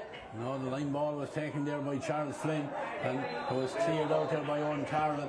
Owen right down the centre it goes and Paul Nangle was fouled and he's in a hurry to take this free and he launches it in towards this parallelogram. It's broken down and Owen Carlin on only for a minute at this stage clears a lovely ball down the line for Dean Pint and has it on the run. Can Dean get the shot in? He can indeed. He likes a look at this one. No. Oh, just narrowly wide. For Delvin, the ball is at the right end of the field there. Need just to keep the pressure off himself. Puck out from Darren Moore is dropping out here. Goes to ground. Paddy Farrington is there tossing for the hurls. Go down on top of the ball. Who's going to come away with it? Charles Flynn is the man that gets it. Charles pops a little ball out as far as Emmett Corrigan. Corrigan sharpens the stick, tries to get it inside, but Dean Ennis sitting back there on his own 13-metre line, launches it down, but unfortunately it's straight down to the opposite number 6. He delays on it a little bit, and then Dean Ennis steps in, robs it, and fires the shot in. Yeah, I think in the second half we've seen that class of Dean Ennis that we spoke about. Maybe not so in the first half, but certainly, you know, he's linked up very well with Kieran Fenlon there, and that was a fine score for Ennis. Yeah, into the last half minute or so of this Slevin's coach's Senior B Hurling semi-final for 2025. It looks like it is going to be a Delvin Oliver Plunkett's final because Delvin defending there, Paddy Farrington trying to get the clearance away, but Ringtown, to their credit, not giving up. Charles Flynn, but Delvin bodies throwing himself, and then Luke Moore went to ground there. Yeah, that's a good way of putting it, Ray. I think he went to ground, but got his free anyway. It's a penalty actually. Barry Nees signalled the penalty. Yeah, and but even at this stage, just a consolation score, Ray. Imagine 120 to 111, 9 between them. Owen Carlin, normally a forward, he was introduced instead of Patrick Clune, but he's gone into the back line. That time made sure that Luke Moore couldn't get the shot away, but did commit the foul, and it is a penalty. We're a half minute over the 3 minutes. Fires it in, and Emmett Corrigan with the goal. Yeah, Emmett To the back of the net there, low into the left corner. Nothing Stephen Riley could do about it. Exactly what you want to do, bounce it off the AstroTurf. But hardly a ripple of applause for the Ringtown team there as that one fires to the back of the net. All eyes as far as Delvin is concerned. They're on Barry Lee, and with that, Harry does blow the long whistle. Yeah, look, a deserved win for Delvin. Really, Paul, wasn't it? 122-11. Yeah, probably the scoring probably reflects the game overall. Delvin, the better team, the stronger team. You know, even they played against a strong wind in the first half, and you know, they matched Ringtown all the way. And you know, they really showed their class in the second half. They came on top. Player in particular, likes of Dean Ennis and Kieran Fenlon stood up. Also Dara Clinton was very effective there around the edge of the box and worked very hard and laid off some passes in the end. And you know, the better team got through. Ringtown worked very hard. Mark Cunningham went through Trojan amount of work out there, and you know, for a brief couple of minutes got a goal, brought his side back into it. Looked like there might be a grandstand finish, but you know, and Emma Corrigan worked hard too, Ryan McCauley, but on the day they just didn't have enough scores on view. And you know, Delvin certainly deserve their victory and their place now in the county final against Oliver Plunkett's. Yeah, I think on that with scores, Paul, Ringtown only with 2 scores, 1-6 from Emma Corrigan, 1-5 from Mark Cunningham, so I think that probably tells its own story. But I think the star of the day, we mentioned him at the start of the game. He's been, to me, the standout player of this Senior B Championship was Dean Ennis. He got 5 from frees in the opening half. He scored a goal and 5 from play in the second half. So, you know, great reward, 110 from the young man, you know, playing in the wing half forward position. Adam, his brother in the centre half back, was outstanding. Call out for Patrick Clune, but really all over the field. Killian Murphy 2 points as well. Kieran Fenlon worked hard inside 2 points, and of course Darren Clinton with 3 from play, 1 from the sideline. Comprehensive, as you said, a repeat of the last group game that we covered here live on ERV TV in the Slevin's Coaches Senior B Hurling Championship. It's Oliver Plunkett's and Delvin. We look forward to that in 2 weeks' time, Paul. Yeah, absolutely. Should be a cracking game. As we say, you know, it's interesting that they met just a couple of weeks ago. And, only a point in, I think, in the end. Was 1 or 2, very, very little between the sides anyway. Yeah. And look, from the matches I've seen this year, they've been the best 2 teams in the Senior B Championship, and that's what you want. And getting through to the final, they'll bring a big crowd to the final now. The team are getting a good standing ovation as they leave the pitch, and all full of smiles. And Seamus Ennis delighted there going down the tunnel with his team. They've worked very hard today, and they deserve their win. You know, for Ringtown, look, you know, they've done very well to get to the semi-final. They finished the year very strong, and of course we remember their club man, you know, Paul Hardman, who passed away just a few weeks ago. You know, Paul would love to have been here at the match. He would have been cheering the team on. But you know, Ringtown have come out today. You know, they gave it the best shot. They certainly weren't found wanting. They battled all the way through. Found it difficult. Probably in the first half they needed to get more scores on the board and you know, have a lead with that strong win behind them. But the class of Delvin just told in the end. Yeah, and with that we're going to finish up the first of our 2 games here live on ERV TV. The second one, of course, is senior semi-final between Lough and Gaels and Raharney coming up inside the next 20 minutes or so. But for now, for the Slevin Coaches Senior B Hurling Championship, we know who the 2 teams are in the final. It's going to be Oliver Plunkett's against Delvin, because Delvin victorious here on a final scoreline of 1 goal and 20 points to Ringtown's 2 goals and 11 points. Congratulations to Delvin. A Senior B final to look forward to in 2 weeks' time. Thank Paul for joining me here on Co-Coms. We're going to take a break for now, but we'll be back in good time for the senior semi-final. Eagerly anticipated clash between Lough Gaels and Raharney. So join us at 4 o'clock for that. But for myself and Paul, we're going to take a break. Join us back in about 20 minutes.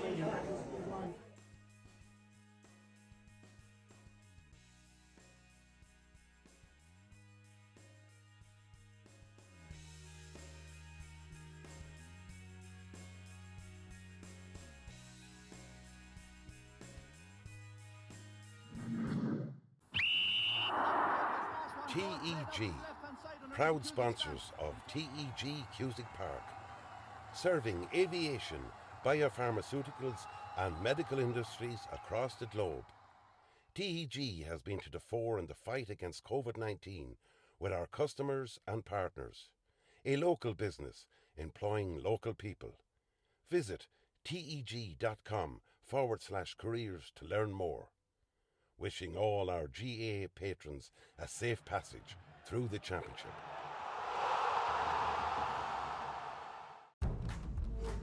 Slevin's Coaches, proud sponsor of Westmeath GAA Hurling Championships. Clark's Bar, wishing all teams the very best today. MJ Stone Building and Developments, proud sponsor of Westmeath GAA. Cusick Park pitch is 145 metres long. Imagine 3 of these bridge beams would make up the length of the pitch. Now transport 30 of them from Raharney to Kildare. A challenge overcome by a great team with the support of a great community. My name is Pat Barrett, Project Manager, Shamer to Precast.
TEG, proud sponsors of TEG Cusick Park, serving aviation, biopharmaceuticals and medical industries across the globe.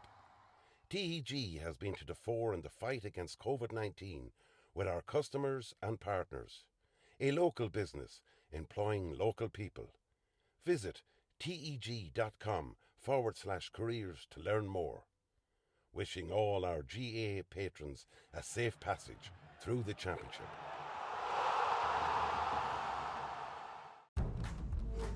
Slevin Coaches, proud sponsor of Westmeath GAA Hurling Championships.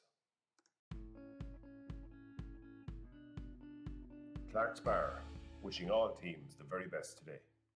MJ Stone Building and Developments, proud sponsor of Westmeath GAA. Cusick Park pitch is 145 metres long. Imagine 3 of these bridge beams would make up the length of the pitch. Now transport 30 of them from Raharney to Kildare. A challenge overcome by a great team with the support of a great community. My name is Pat Barrett, Project Manager, Shamer to Precast.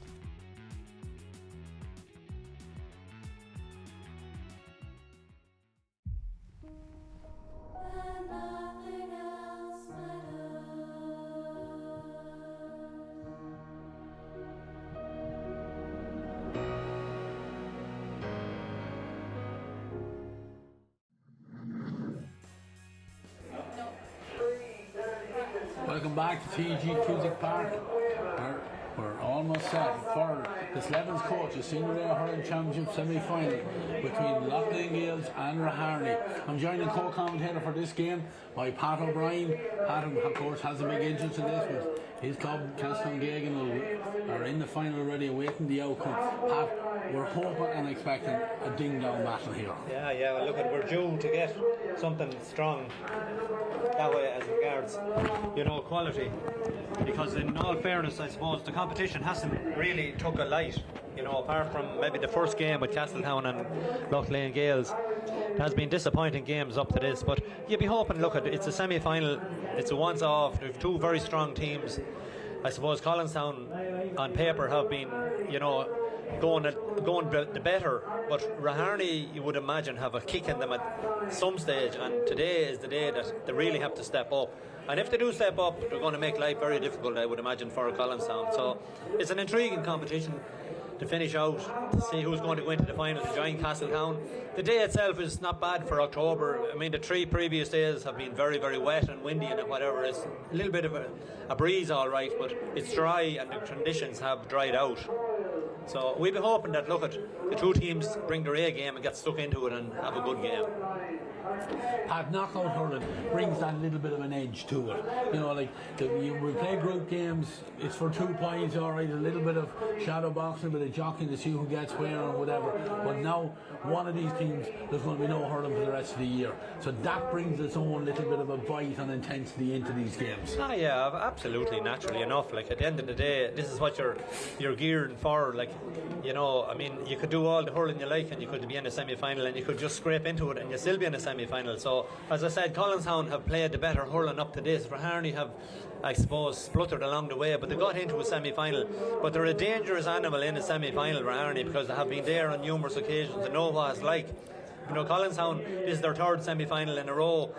They know how to get to a final also over the last 2 years, but it won't be easy. I would imagine it should be a very close game. It'll bring the best out in each other. A couple of, I suppose, notable absentees there. With Raharney, Joy Boyle is out injured. He has a back problem, so we wish Joy the best.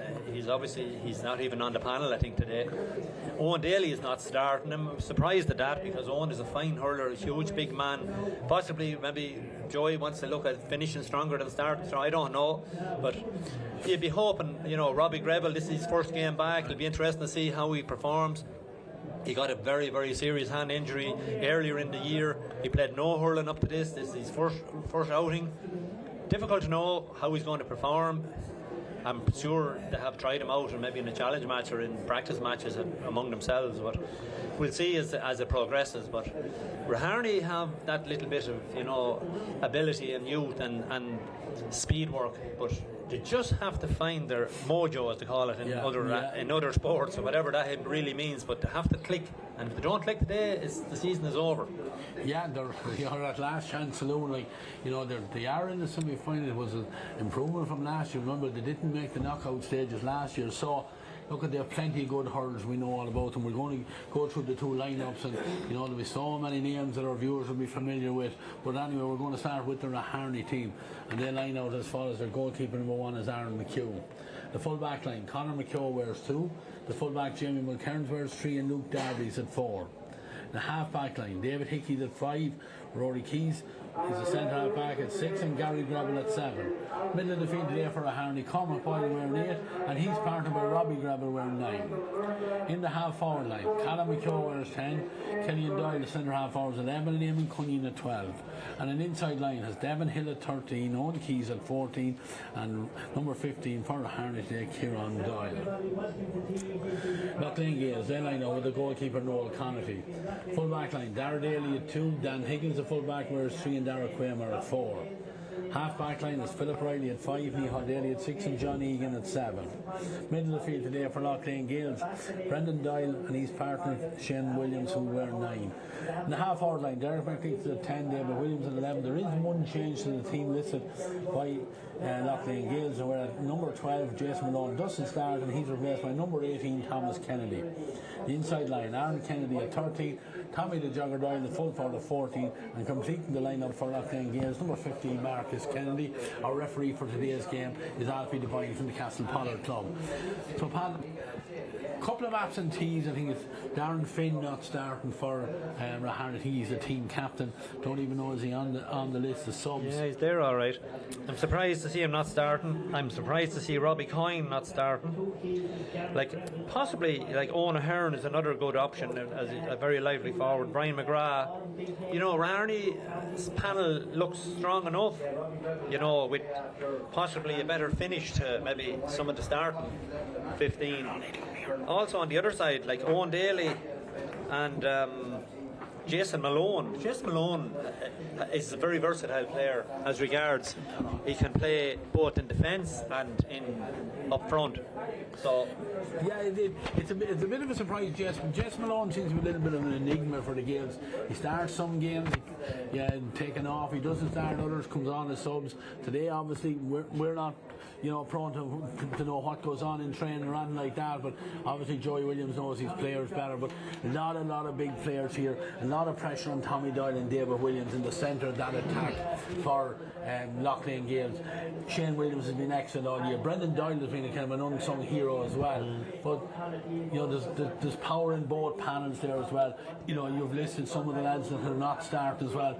Up at the other end on Raharney, Rory Keys, they've decided to leave him at centre back. He's played centre back all through the group stages. They're bringing Robbie Glover back in the middle of the field. Maybe just gives him a little bit more space and the chance to get involved from there.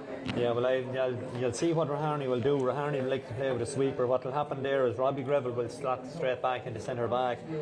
Rory Keys will sit back as a kind of a spare sweeper. The forward line will probably play as it is. There's good pace in Devin Hill, Cuneen, it's hard to say. Callum McHugh has the two McHughs are steady, strong players, So look at it. It'll be an interesting battle. It will. I'm just trying to listen to the announcement. I think we're going to have a minute's silence before this game starts. So I'm not sure. I didn't hear who it was, and we haven't been told on it. But both sides are lining up for the minute's silence.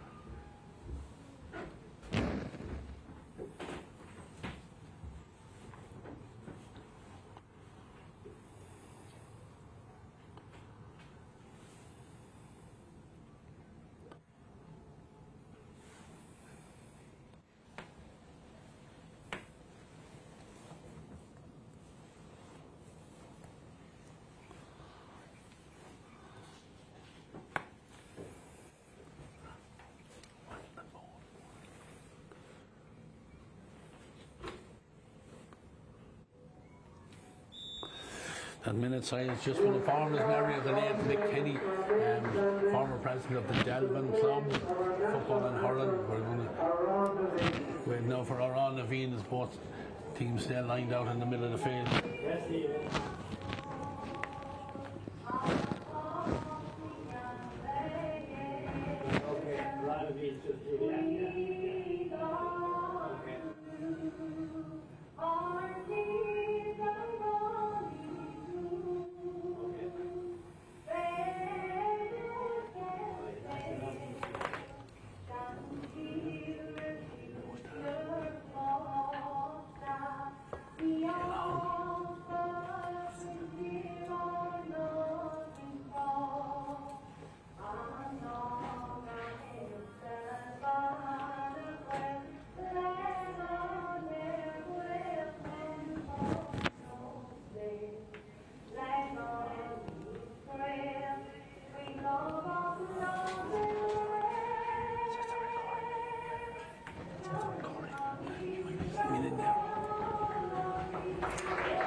Formalities completed, both sides just getting their last couple of words of wisdom.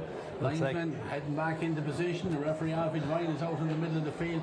The minute silence was a memory, as I was just saying before, that Raharney Levine started a memory of the late Mick Kenny from Delvin, former president of the club out there, a great club man, a great parisher, man for the parish, involved in the men's shed out in Delvin, tidy towns.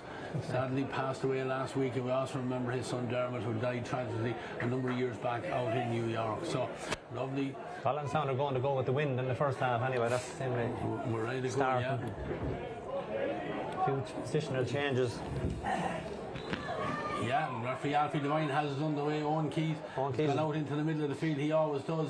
He takes the pass there from Cormac Boyle, comes into the attack and gives it back to his brother Rory. Rory back to Owen again. The first shot in anger of the day comes in from the number 14, but unfortunately for Owen Keys, that one is just to the left and wide. And referee just signaling to Noel Conti. I think he blew the whistle. Yeah, he's not happy. Obviously not in the position. And Noel Conti won't like that practice. No. He's normally so good on the restarts, can get them out. This time he has to. He goes for height up to the jogger. Almost. Yeah, Shane Williams though on the breaking ball. Gary Gravel coming in trying to get a tackle on Shane Williams. Pulls the trigger there. They're looking up, but it's not going to go wide. It's going to drop in the square. Goalkeeper Aaron McHugh in danger, brings it out. The Gaels have it. The surrounding. The ball is put back as far as Derek McNicholas. Derek with the shot, and Derek McNicholas with the opening score. And Pat, he'll be delighted to get off to a quick start. Has been in the periphery the last few games for the Gaels. Yeah. That time he's starting in the corner today. That time got a first opportunity, gets it over the bar. A good score, good bottling up by the forwards. You know, they smothered up the half clearance and got it out to Derek. A good score. Yeah, great catch now by Owen Keys. Owen Keys as well to get it. Pops it back as far as Gary Gravel. Gary opens the ball across into space over on the far side. The foot race here. Killian Doyle.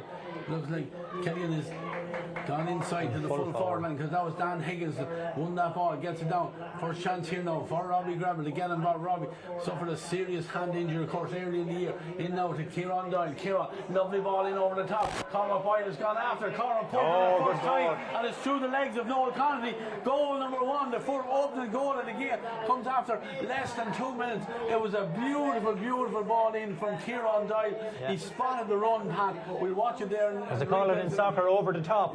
And it just hopped in perfect, and he done the right thing. He pulled in the ball straight between the legs of Noel Connolly. Yeah, the puck out has gone down the field here. Tussle for it. Tommy Doyle, referee, said was foul.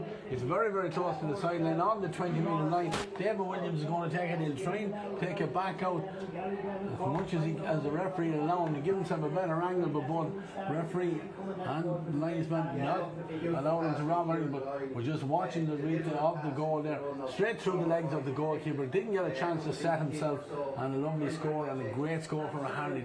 A goal to a point. David Williams ready now to take this free for his side. Fires it in, fires it on target. Lovely score there from David Williams. Difficult free to start for Pat, but he's on song. Absolutely, that was a very tricky free for your first attempt in the semi-final. It was superbly struck, not too high, but firm and strong through the post. Aaron McHugh was ready with the puck out again, down to the centre it goes, but right this time with Micheál Daly. Micheál straight away to Tommy Doyle. Tommy has a look at the post, fires it in high, but Tommy has nothing on target. First wide now for the Gaels. A nice puck out by Aaron McHugh, but read well by Micheál Daly. Caught it and a good delivery to Tommy, and he should be scoring the like of them. McHugh again trying to keep it low into the breeze as well, but it's scattered there by Eamon Cunningham. Cunningham on to Robbie Gravel, who looks up, goes long inside into the inside line, but is dealt with in there. Killian Doyle is in there. Philly Riley is trying to bring it out, has a bit of support there. Micheál Daly is there. Micheál moves away from a couple of would-be tackler, gets the ball on to Brendan Doyle, who launches the ball with the breeze on his back. Down, first chance down here for the number 13 there, that's Aaron Kennedy. Doesn't get involved in the ball, and Gary Gravel trying to fire a ball out here as far as Cormac Boyle, and David Williams gets in there. He was fouled by Cormac Boyle, and the referee is going to have a word there with Cormac Boyle. I didn't think there was that much in it there, Pat. Well, he just made it look, it was a bit of a swipe, but it was low down, but it was not really what Cormac could normally be doing. But David Williams attacked the ball very well, won it. Yeah, there's a yellow card for Cormac Boyle, and goal scoring.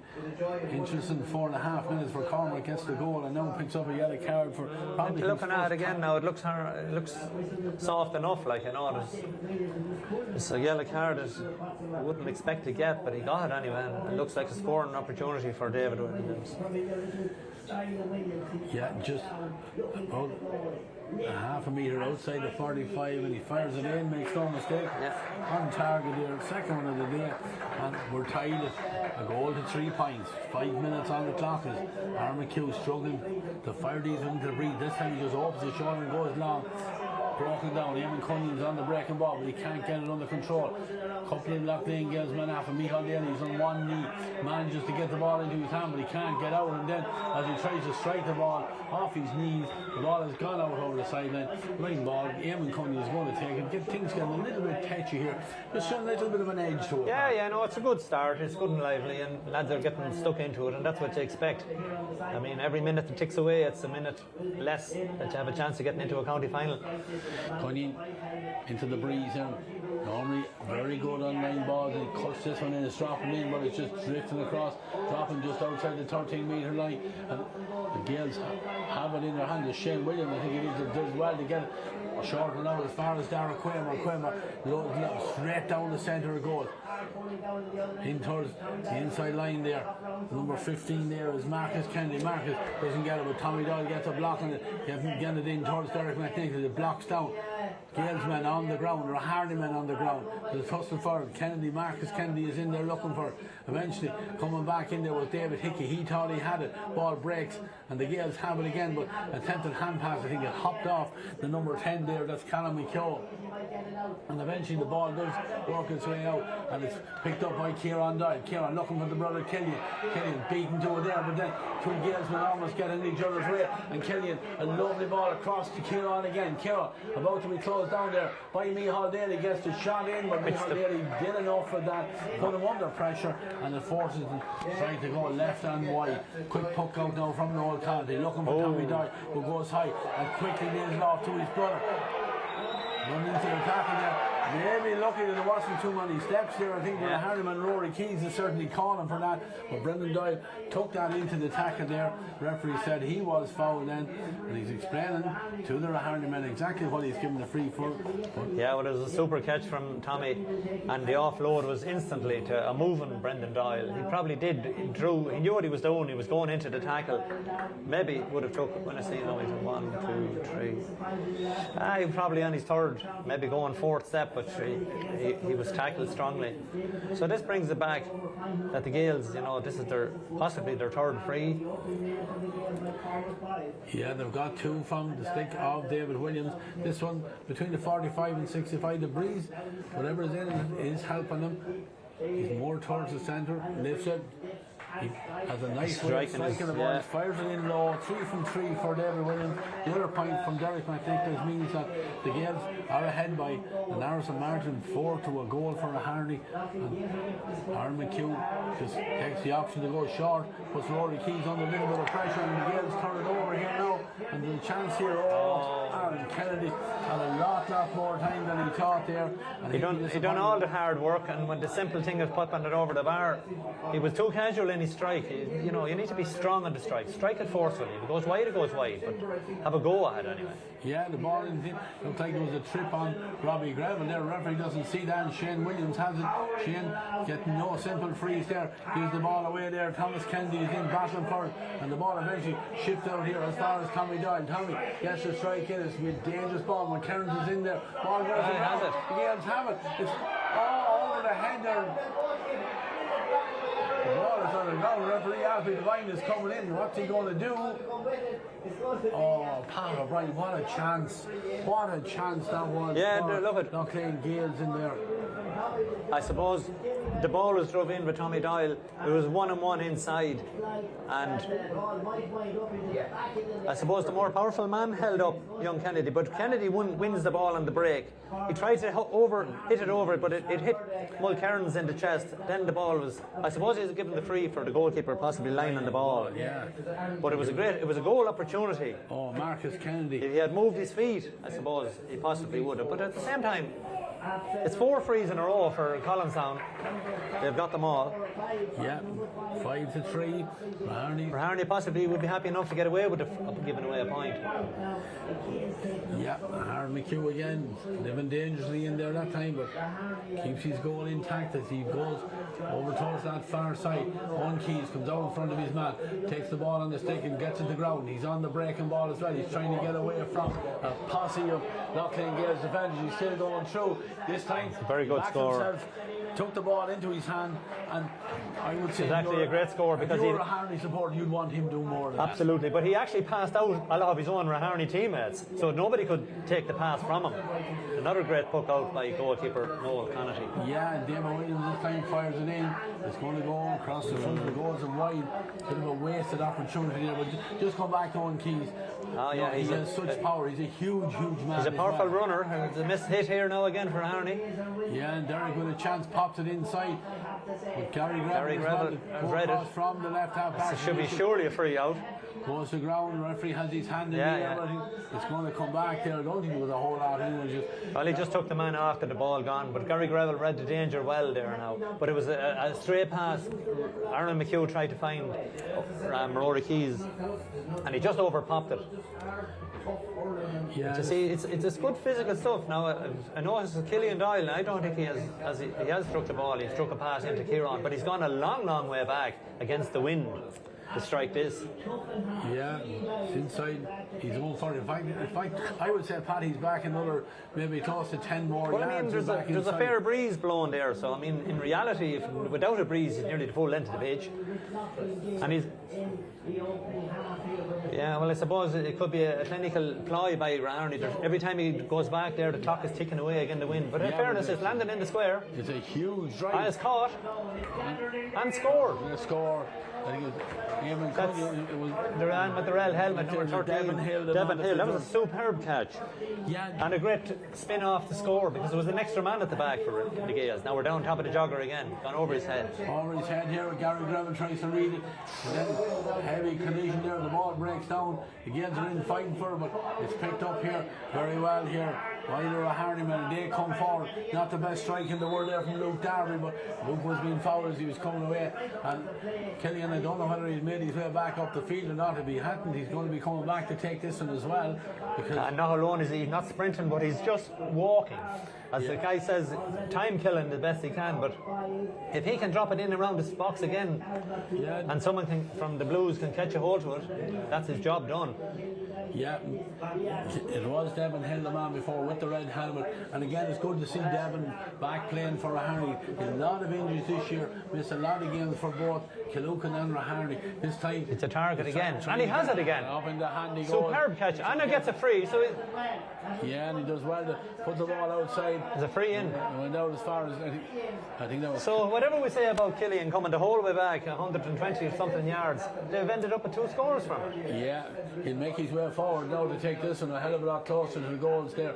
But it was good work there from Devin Hill. Obviously, a little bit of a height advantage. Devin is maybe better known as a footballer. He's an outstanding footballer. Went high and caught that one again, laid it off to Callum McCall. He was fouled. Callum had a shot at nothing. It was blocked down, so the referee, with his arm in the air, just brings it back, and a chance now for Killian to get his first score of the game. But you must admire the catch and the fielding of Devin Hill. 2 superb catches, you know, and at that stage Raharney would have been a man less, because Killian as a forward was gone down the other end to strike the free. He's taking his time again, no hurry, using every second he can, makes no mistake, rifles that one over the crossbar. First one of the day for Killian. Yeah, and that brings Raharney again, yeah, 6-5. Raharney back in the game now. No County going along with he's it. just launching this one down. Again, looking for a jogger. Ball comes off a couple of sticks there. David Hickey reads it well. Lovely wristy ball out as far as Eamon Cunny and Eamon. They're spraying the ball well round, but too much. Yeah, and despite the best efforts of Owen Keys, Owen can't keep that one in play, but it does pin the Gaels back. They're just outside their own 20-metre line, over on that far side. It is almost 14 minutes gone. Raharney be happy enough at the moment, like against the breeze, like they're containing them well.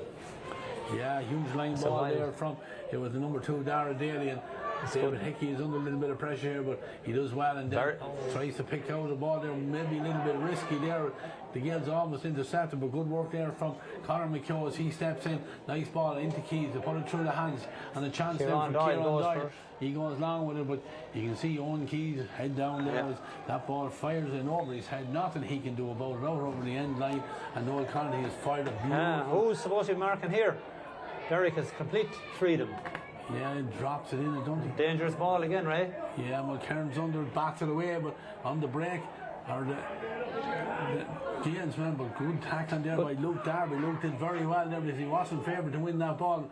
Still, Raharney needed Robbie Gravel. Robbie Gravel does what Robbie Gravel does. Back in here, winning the dirty ball, takes it away. And find his man again. But Kieran Doyle was under a little bit of pressure there. Slip. Shane Williams gets it loose again. In. Derek is inside. Derek takes on his man. Shot. And a goal.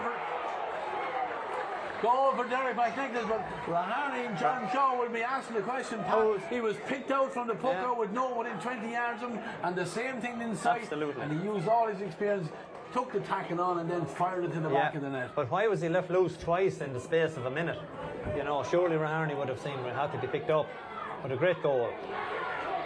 This time, great catch from Micheál Daly, but half hooked as he was trying to get the strike with Devin Hill. That guy has really got. I think his 2 heads clashed. Devin Hill and I think it was John Egan are the 2 players. Like it just. I think it just collided into one another.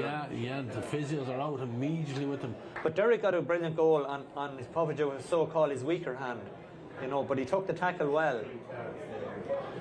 Yeah. So, unfortunately,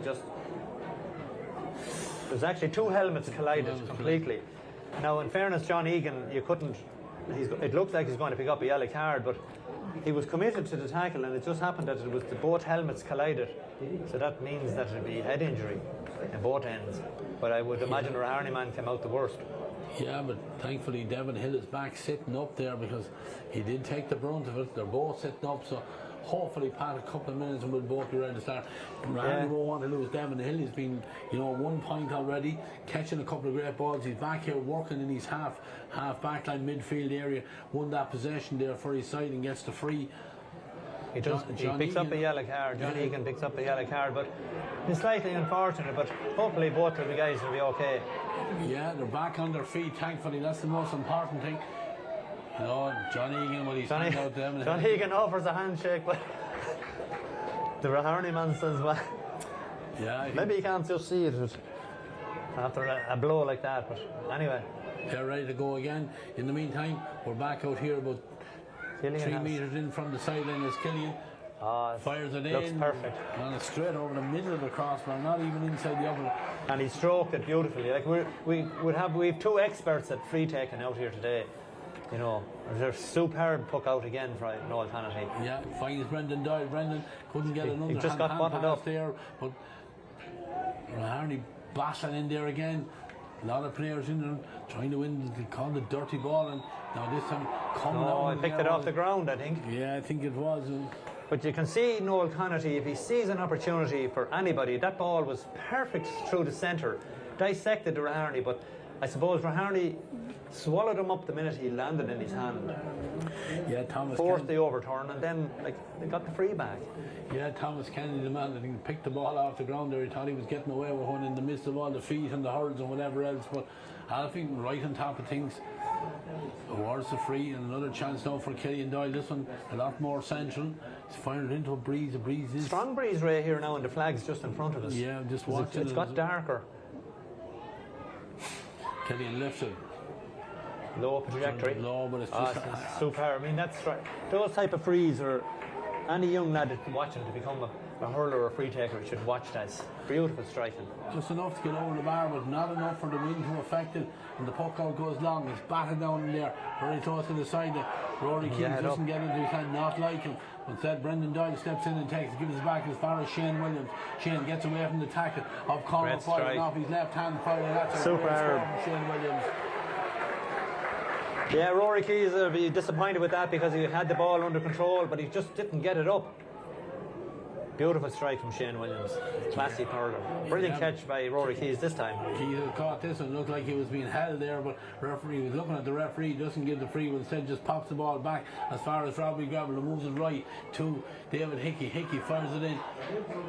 Owen Keys is inside him, but Dan Higgins, strong player in that side. Dan is a good full-back, and he's been outstanding and consistent for his side.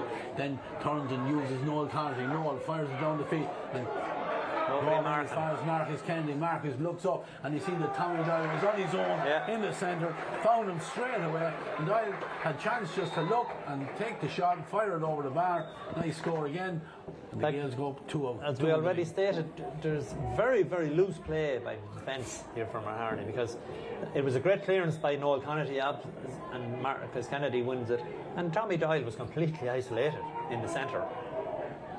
Aaron McHugh goes short again with the puck out. This is overcooked.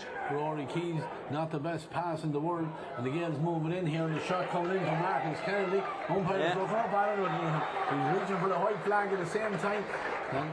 Like Raharney are shooting themselves in the foot, like they're overcooking some of the passes. You know, whereas when they launch it down first time, it's a 50-50 below at the other end, and they have the height to win some of them. Aaron McHugh, this time he goes long with it. 3 Raharney men for the one ball. Yeah, but on the breaking ball there was a Wild pull. Physio makes his win. I think it's Robbie Gravel was on the receiving end of that pull there, but back on his feet. A little bit gingerly, mind you, but I think there's going to be another yellow card. Yellow card. It was a wild pull for Shane, I think. But Raharney got actually 3 bodies under that puck out. They all going for the one ball. But just I'm surprised at Raharney how loose they are at the back here. You know, especially in open play. But I think, Pat, a lot of that is down to the movement of the Gaels forwards. We look at them now and they're set But even up. so, like Tommy Doyle was centre a couple of seconds ago. He's on the wing. Derek was here in front of us.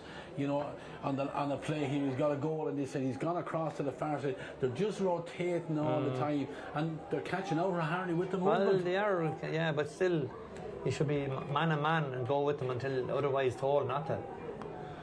Killian now has a chance, but he's nails it again. Behind that one, and he just rifles it over the crossbar. It's 4 from 4. Yeah. And back to a 2-point game. 21 and 3/4 minutes gone. This has flown by so far. 1-8 to 1-6 as Noel Connaughey with the strength of the breeze goes long. When Cairns comes out, knocks it to the ground. Doesn't get the breaking ball though. Now there's a tussle in there. Oh, simple free again. Yeah, push on the back there. Jim was two big men in there. He's trying to shove Tommy Doyle off the ball, but commits the foul and a free and a nice, easy chance for David Williams.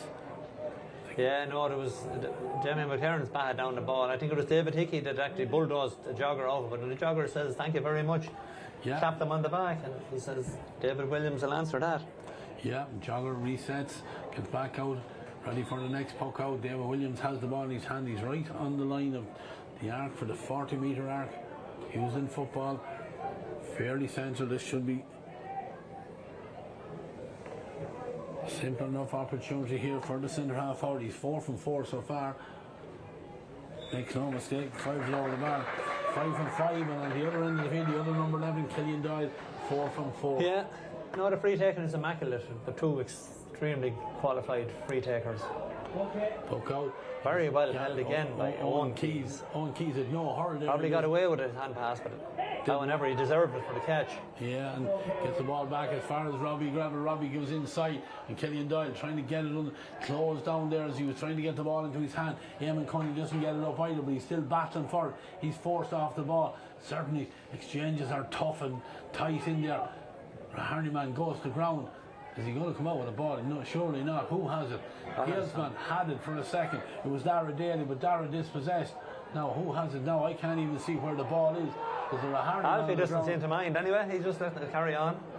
It's more like a rugby below in Munster at the moment. It's like a rough ball over there, but it's eventually break down. David Hickey's onto it in a flash, and David Hickey went and scores. And David Hickey scored. Well, Pat would give credit to Alfie there. He let it go. Yeah, there was nothing sure. wrong with it. It was, as I say, it was manly. You know, a lot of bargy, and the ball was on the ground, and nobody seemed to have full control of it. But once it breaks out to the man outside, if you're a defender, well, then you're going to clear it. And if you're a forward, you're expected to score it. So David Hickey done brilliantly there, a great score. Yeah, Noel Connaughty is orchestrating everybody from the goals at the moment. He's pointing in every direction for fellas to move. Now he goes long again. Yeah, yes. Down on top of the jogger. Over the jogger. Over the jogger. It might go through there. There's almost run in as far as Delvin. The jogger still has it. Has it in his hand. His man got inside. And he's upended again. It's crazy stuff from Raharney as regards standing him up. Conor McKeown there lost the helmet. Losing the head a little bit as well there, because certainly the foul there on Tommy Doyle. I mean, Raharney done the hard work by not letting the Tommy catch it. It broke to the ground, and still he had the presence of mind to get it up. But Raharney should have, they tried to bottle him up, but it actually flattened him. So it was no dispute whatsoever. It was a free in. Yeah, David Williams is ready again with this free. This time he's a little bit closer.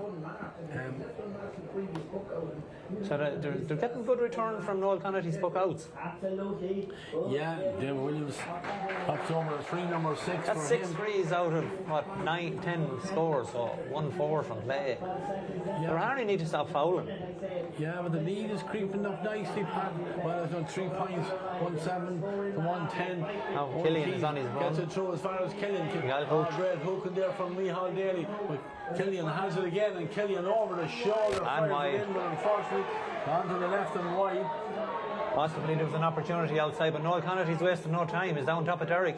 Yeah, and Derek looks like he's going to get it inside, gets it to ground, tossing there. McKeown's after it again, has support there from David Hickey, but the Gaels man has it again, and the hits are coming in. The ball has gone out over the side, and the linesman over on the far side has his flag in the air. It's going to be a line ball for Raharney just outside their own 20-metre line. David Hickey is going to take it. The breeze is strong. Noel Connaughty's getting huge distance into his breeze, but if he can get off early, like Raharney seemed to be getting caught out. Yeah, they worked the line ball short there, but get it out. Looked That's like a free again. The back there on Callum McKeown there as he was getting possession for his side, gets the free and just gives Raharney a chance to relieve the pressure on them again. But there's great intensity by both sets of players, in all fairness. Like, everybody is putting their shoulder to the wheel and nobody wants to give an inch. And it's reasonably good.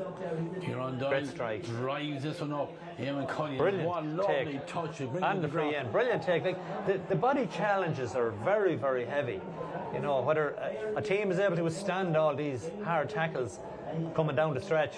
It'll be a big test.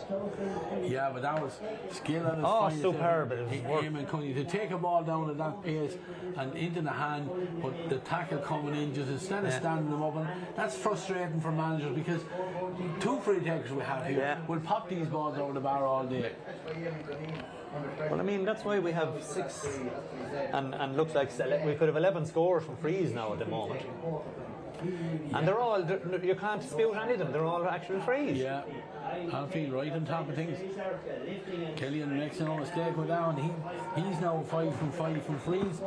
And just narrows the gap, 110 to 1-8. Noel Connolly look around him, see what's available for him, and then looks down and looks, see where's Tommy Doyle, and Tommy's in the midst of a lot of blue jerseys there. He almost gets a hand to it. Oh, jeez, one Raharney lad fell over the other.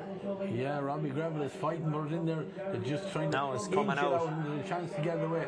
Kieran Doyle does very well and gets it. A needless free again, and this, you know, this suits Raharney because they're slowing down the game, you know, and they're launching long frees, and they've got benefits out of the last 3 long frees that they came from this area. It's Kieran Doyle, who's corner forward, who's actually playing back here as a half back. So we've another yellow card, and this time it's gone to David Williams. So we've Shane Williams on the yellow and David on the yellow. Yeah, and now Killian, is he coming back? He's slowly making his way back. Well, I mean, if Kieran is able to resurrect himself, and I imagine he's going to hit the free because he's a huge strike of a ball also. Yeah, just watching. Yeah. Killian was making his way back. Because if we recall back 2 years ago, this is where the goal of the season came from. Killian long drive up to from Kieran. Down the line again, Eamon Cunningham is under pressure. Just opens it back out, but Killian dropped it there and picking it up. Then it's Dara Quamer quickly out as far as Tommy Doyle. Tommy steps away, he blocks out and fires the ball down, but Raharney drops back in there as Luke Darby back as far as Kieran Doyle again. Kieran a chance to steady himself and set his feet and drives it long. There's a couple of Gaels went under. The old Keys reaches high in across the top of him, goes off his hand and picked up there by the Gaels man and cleared down the far side. Goes in over this the could head work there. out. David Hickey, but unfortunately for the Gaels. It's going in actually now. Referee is, or the linesman over there on the far side is obviously went off. Yeah. David Hickey's stick. I thought it went directly out over the sideline, but it's a line ball. David Williams is over there, and this is in his wheelhouse as well because he'll fancy this one from the line ball. He's just inside the 45-metre line, 110 to 1-8. We're heading into the last. Oh, good movement. Nice ball inside. Brendan and back to Williams forward. again. And back. Will it stay in play? It has. You know, from the 20-metre line, it's a very, very difficult. Great score. 2 minutes of additional time is the call there, but that was all about David Williams there. Brendan Doyle made the run, he gave it short, hook out. They haven't time to talk about it because Owen Keys has done absolutely and foul again. And gets the free for his side. But I would say John Shaw, he needs to get them in at half time and get them to focus more on the defence. You would say a little bit of sleep. You know, that last free sideline from David Williams was a typical example. Brendan Doyle sallied up from the middle of the field, won the ball straight back to David, and a superb score from David Williams. But there's a few scores there that Raharney Jones, like loose play and just not being alert. You know, but in fairness, look at it, it's anyone's game at the moment, and it's good entertainment. Yeah, Killian is robbed about a metre or so from where this one was originally given, but he'll take his time, he'll go through it, 3 between them. 2 minutes of additional time. We're almost through the first minute of that as he lifts it and he strikes it. That time I don't think it's going to be inside the upright. It's not indeed. It's just tail to the left and wide. Kenny will be disappointed with that because that was within his range. So it's out again. Puck out again. Robbie Gravel and Tommy Doyle. Tommy Doyle breaks the ball down. Can he get it in his hand? He doesn't, but he doesn't have to keep it in front of him. David Higgins came across from one side, doesn't get the touch on it, but the Gaels have it again and the ball is flicked in. Nice point there. I think it was 15. Marcus Kennedy with his second free there, or his second score from play. Tommy Doyle creating all the problems. No, Pat, they need to make the most of it. You know, we're very close to half time. These balls from the goalkeeper in the second half are not going to be coming as long. Yeah, well, in saying that, like, Killian missed his point to bring it back to 2 points, and then they puck out, it ends up going over the bar to go to 4. So that's a good stretch. Yeah, Raharney have won the puck out. Rory Keys has it, trying to get enough space to deliver the He's ball. 2-1 in here. Well, Gareth there and Freddie Riley is back in there and pops it on to Micheál Daly, and Daly immediately launches it, but Jamie McCarran is under this on his own, goes through his hand. He needs to recover here now, he does well, and then it was fouled as he was going back for the ball. A little bit. Well, it was a ball he should have held because he was a loose man at the back. But they were hurt. They're coming in on the breeze there, and you know, probably just misjudged it. You know, the wind is strong into their face as well there, and free is taken by Aaron McHugh. We're gone over the 2 minutes. Referee is not blowing the whistle yet. The ball has gone down. Tussle here. Devin Hill is in looking for it. Kicked out, and Killian trying to get it there, and he goes to ground, but the ball has gone out over the sideline. Alfie is not going to allow anything on because he's blown the half-time whistle. 4 between them, 112 to 1-8. Pat has been good first half. There's been lots of good hurling, lots of heavy hitting, lots of endeavour, and then some fabulous scoring as well. It has been entertaining. Just keep us tuned in, definitely. You know, I mean, 112 with the wind is not a bad score. 1-8 probably is a better return against it, but you know, it could have been a bit closer. As I said, along Raharney probably a little bit loose at the back. John could address that. The jogger is causing serious problems up front because the puck outs are, you know, they're landing down in his area, whether he's in the centre or whether he's on the wing. He seems to be the main target, and if he doesn't catch it cleanly, he's still causing havoc when it's on the ground because he's big man, he's strong, he's able to pick it up and either throw it around or win the freeze. You know, I suppose we have 11 scoring frees so far. Only the one missed there from the last one from Killian, like, which could have reduced it down to 2 points, but some of the fielding is very good, especially from the Raharney forwards. Yeah. But it's good entertainment. You know, 2 teams are having a cut at it, and they're really going for it. It's very physical, you know, hard hitting, great shoulders. You know, so I'll be hoping that the second half continues in that vein. Yeah, I mean, well wrapped. He's letting things go. He's given the cards when the teams are necessary. Some great scores. The 2 goals though were outstanding. Derek McNichols with a great finish, and Cormac Boyd, all his experience, drifted in over the top. He was found on the run, didn't give Noel Connolly a chance to set his feet on it, whipped on it first time, through the keeper's legs into the back of the net. It was the tonic start that Raharney needed playing against the breeze. But the Gaels have fought back. You know, Jogger's got a point. Dave Williams 1 from play and 6 from freeze, and Derek with a goal and a point. Shane Williams also with a point. Marcus Kennedy has been sharp in there. Only, you know, limited number of chances. We've got 2 points. On the other end, Owen Keys has been outstanding. Devin Hill with a great catch and a score. 5 from freeze from Killian, 1 from Cormac, the goal from Cormac Point. So, you know, nice spread the score for both sides, but this game is far from over. Raharney will have the breeze in the second half. Yeah, but I would think that the Collinstown will be bringing in Owen Daly and Jason Malone against the wind. You know, they're 2 experienced players. You know, high balls being dropped back. You'll see the likes of Owen Daly and dropping back, you know, under the high ball. I wouldn't be a bit surprised to see both Daly and William or Jordan, what's the other guy I mentioned, Jason Malone coming back in. You know, they're very, very strong players. So it's all to play for. 4 points in hurling is nothing.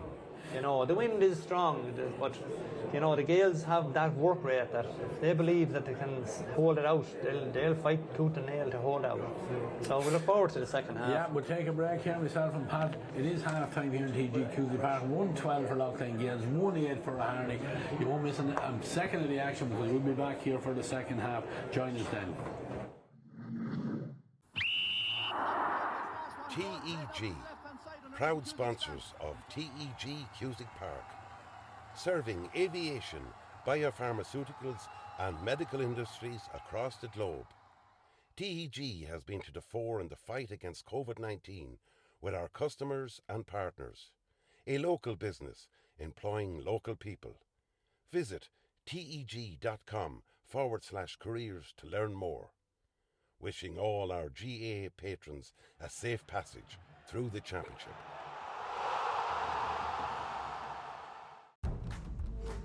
Slevin coaches, proud sponsor of Westmeath GA Hurling Championships. Clark's Bar, wishing all teams the very best today. MJ Stone Building and Developments, proud sponsor of Westmeath GA. Cusick Park pitch is 145 metres long. Imagine 3 of these bridge beams would make up the length of the pitch. Now transport 30 of them from Raharney to Kildare. A challenge overcome by a great team with the support of a great community. My name is Pat Barrett, Project Manager, Shamer to Precast.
Back here in TG Cusick Park for the second half.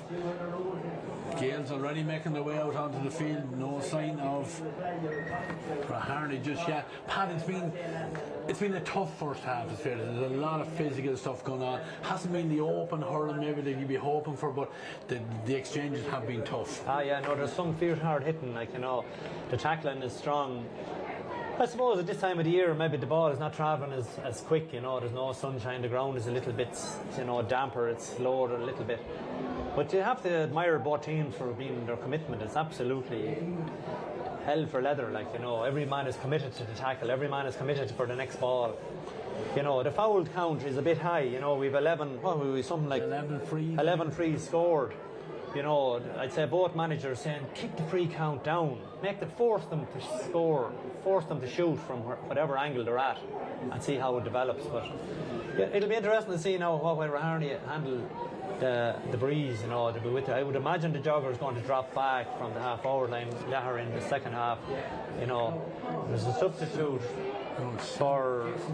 I would imagine Jason Malone is in for John Egan. John Egan, yeah.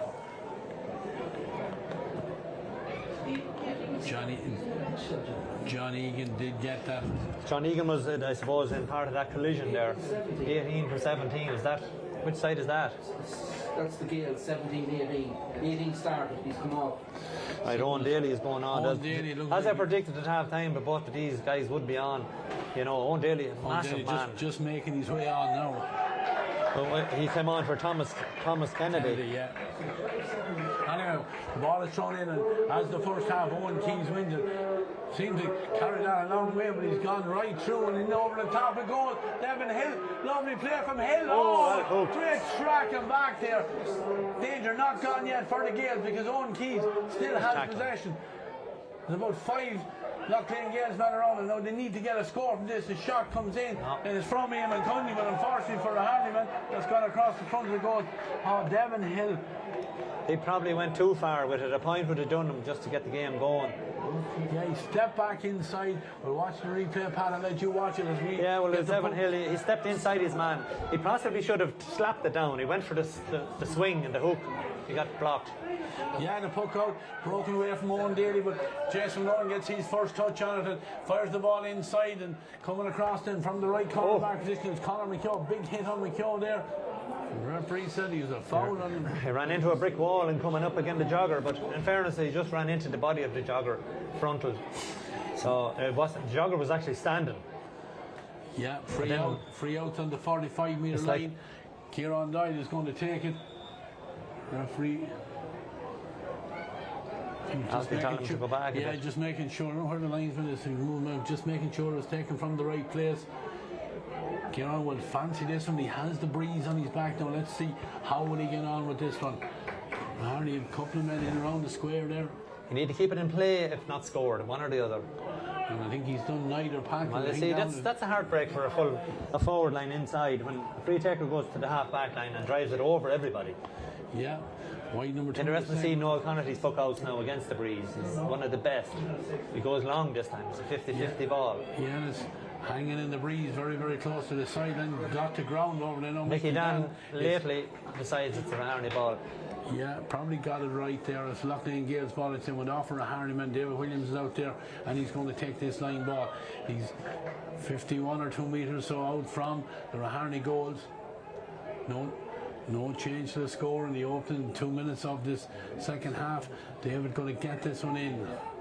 Doesn't get great height on it, but it's into a lot of space there. But Raharney man, an unorthodox pick up, but he got away with it. Yeah, Callum McKeown was back there and gives it out. There's huge work rate by Colin Saunders, swarming around the Raharney boys. Yeah, no, David Hickey has it. Hickey thought he might have gone for the score. Dustin goes in low, but Robbie Gravitt trying to get on possession here. Ball flicked away from him, but Robbie stays with it. Goes to ground there, loses the hurl. The Gaels have the numbers back there. Darryl Daly trying to get out, but again bottled down. He said there was a hurling high on the corner back there as he was coming out with the ball, free out. Could have went either way. I was looking at it. I mean, he was bottled up, but you know, I mean, keep the hurleys down. Definitely, no, it's free. But the work rate of Colin Sound is terrific. Like, I mean, they swarm around the man on the ball every time. Not just one, but 3 or 4 lads. Noel Connolly has come out from the goal. He's firing this one across the field. Daly.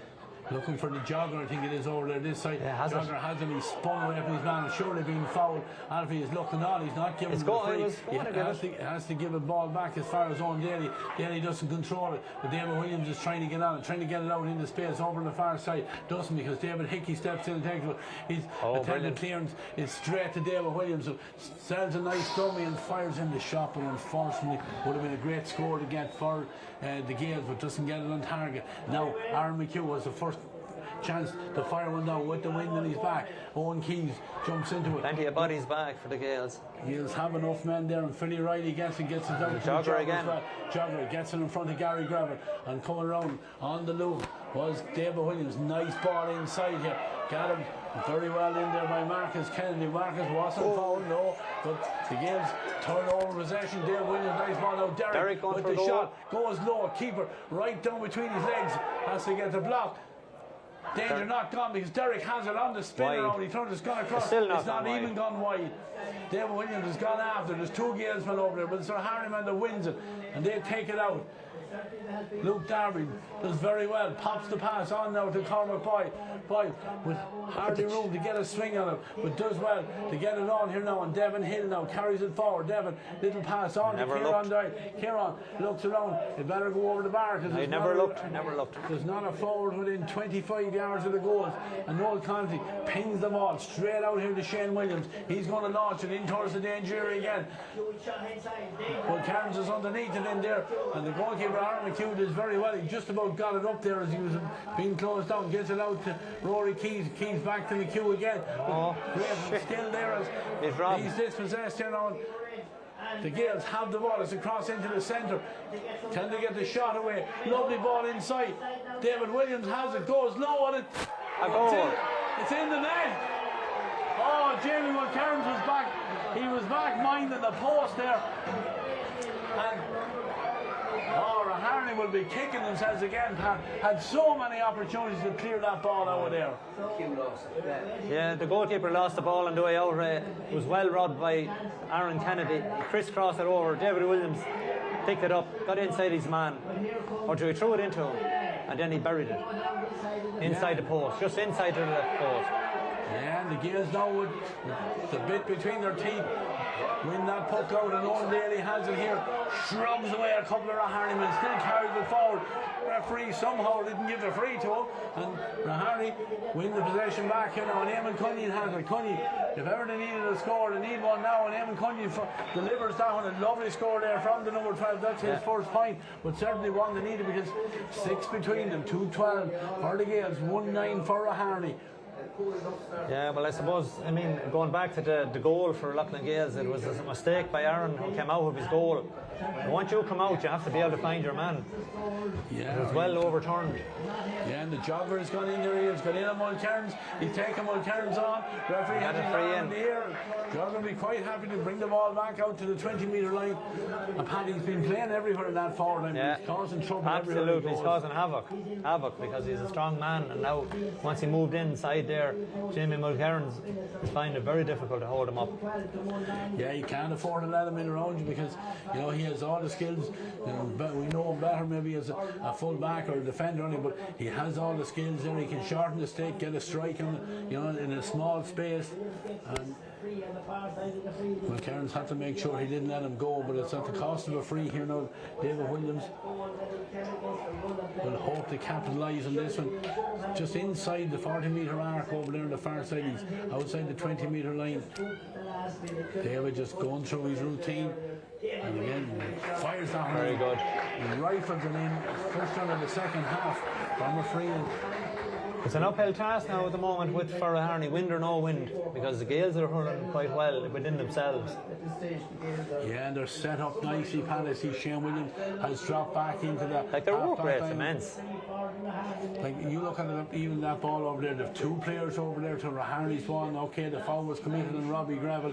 The chance for Killian Doyle, but Raharney need just not to press the panic button. There's only 8 minutes gone in the second half. They need to keep taking the points, getting it in, because the old saying, take the points and the goals will come. They will create chances. Of that I have no doubt. Opportunity here now for Killian. 5 back in that second. No. Fires in, but it might be dangerous. Batted down in there. There's not enough of Raharney bodies in around it. Eamon Cunningham is fighting in there. There's a lot of Gaels men in there. It's that's the Gaels win it with pure heart. Dara Daly is it that has that one, and Look at that for a pass. lovely pass fired out there. Brendan Doyle turns down the far side, then he goes broken down. Raharney win. Luke Darby does very well. There's a nice little flick ball on now to Robbie Grabber. Robbie with the dummy carries it forward, then tries to find Conor Boyle on the run. Boyle has it, has support over there. Doesn't use the support, takes the shot on himself, but that's straight into the hands there of Noel Connolly. Noel will take them all day. Fouls down here, looking for Owen Daly. Daly somehow managed to get it from David Hickey, and then Roosman right down the centre it goes. Ball breaks down inside. Galesman had fallen in there, but Luke Darby has it. He's trying to get out with it. No, Cairns can't get it. Derek McNichols is putting them under severe pressure. The ball is in the ground. It's almost like a pushover try in there. Referee is making his way up to see his bodies hitting the ground one after the other, and eventually it is the Raharney men to come out with it. Conor McKeown gives it on now to David Hickey. Hickey, long ball, brought to ground, and Dara Daly sweeps it up and facing back towards his own goals. Gets the call from Noel Connolly. An injury here now to one of the Raharney players at the other end, isn't? Yeah, but Collinstown are filling the defence, and they're working so hard for one another that they're able to, once the ball hits the deck, to have full control over it. So the play has stopped now for like in the passage of play before that when it was coming out. Yeah, Raharney had to work so hard to get that ball away. There was bodies on the line. It's been tough, it's been intense, you know, and so much at stake here. The Gaels trying to get back to a county final for the third year in a row. Defeated, of course, by Raharney 2 years ago, Casttown last year. But I mean, huge resilience from this group of players and the management to get them. No, there's a serious injury here now. But as we look out on the pitch here, like Jason Malone is acting as a sweeper here in the defence at the moment. You know, and he's fresh, you know, and he's a strong player. Yeah, that's the one thing we don't like to see. It's a stretcher coming onto the field. Can't see who the injured player is. I think it could be, is it number 4?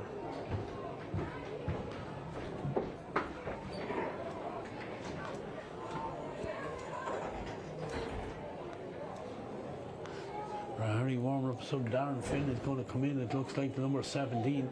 Darren's been carrying an injury for a lot of the year. But as the game, look, it has played out, what, 10 minutes in the second half, the Gaels have still their foot on the throttle as regards intensity, work rate, you know, taking their chances.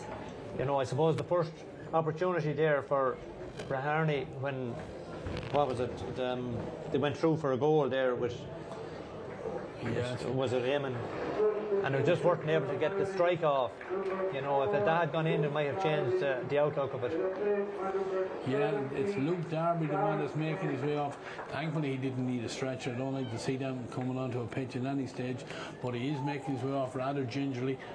It's a shoulder injury, I would imagine, by the looks of it.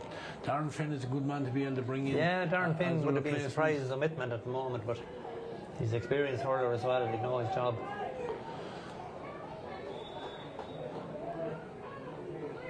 There's a lot of work now in front of Raharney for the next 20 minutes. It is an indirect free to get us underway again. Noel Connolly out there, and they had the possession. He takes the free. Tommy Doyle is coming across into the centre. And he gets a free. Tight into the free there. He was tripped there. Tommy Doyle just gets back to his feet, heads back out, resets for his team. Knows that David Williams will take the free. And a little bit of back chat now from Raharney, and it's going to make David's job that little bit easier. And to push the lead out, Pan, like you said, you were saying there, a lot of work for Raharney, and they're not making it easy on themselves. No, it's an uphill battle now, because even though 20 minutes to go, like the Gaels have their tails up, they're confident, you know, they have that extra man back here in defence, they're soaking it up, any balls to come in, and they're using it wisely when they move it up, and then they have the threat up front of the two twin towers and Tommy Doyle and Owen Daly.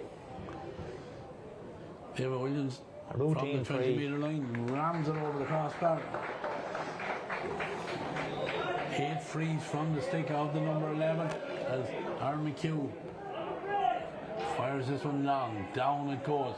Eamon Cunningham had come out and he gets it, trying to get away from his man. Gets the hand pass back as far as Killian Doyle. Killian with the strike. Lovely point there from Killian Doyle. That's his first one of the second half, his first one of the day from play, and just cancels out the previous free from David Williams. Down on top of Owen Daly. Owen Daly is trying to get this one. Didn't just work out. Devin Hill has it. Devin carrying it forward. Tries to get inside. Foul. A free here and a chance now for Killian Doyle again.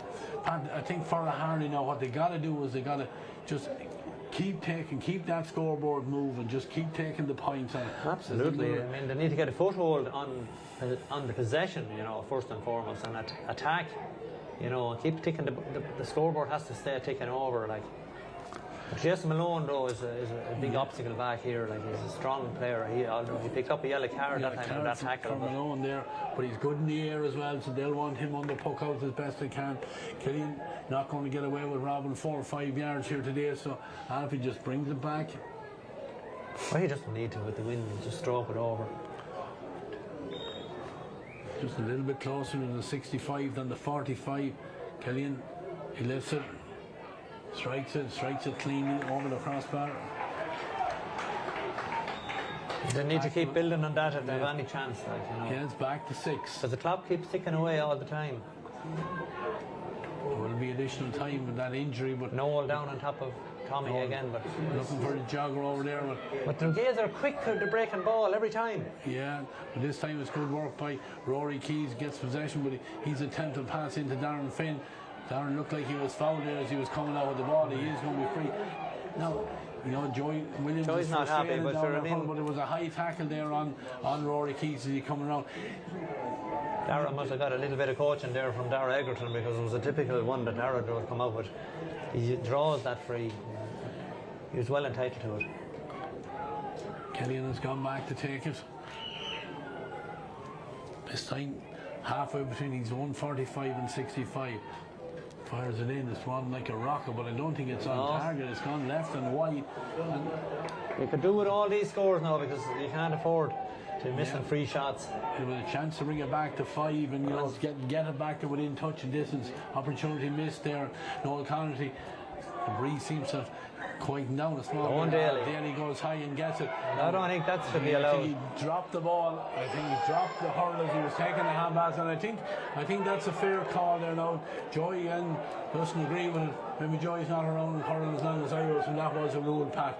But anyway. Yeah, well, I suppose this claim that the hurl was probably taken out of his hand, but anyway, it's gone in. But yeah, and Eamon Cunningham has robbed it. And great save. What a save. Noel Connerty right down his throat there. Yeah. But Eamon Cunningham, I'd say if Eamon got that one back again, he'd be rifling at his feet. Absolutely. Nice height for the goalkeeper. But Cunningham, he's small in stature, Pat, but he's good in the air.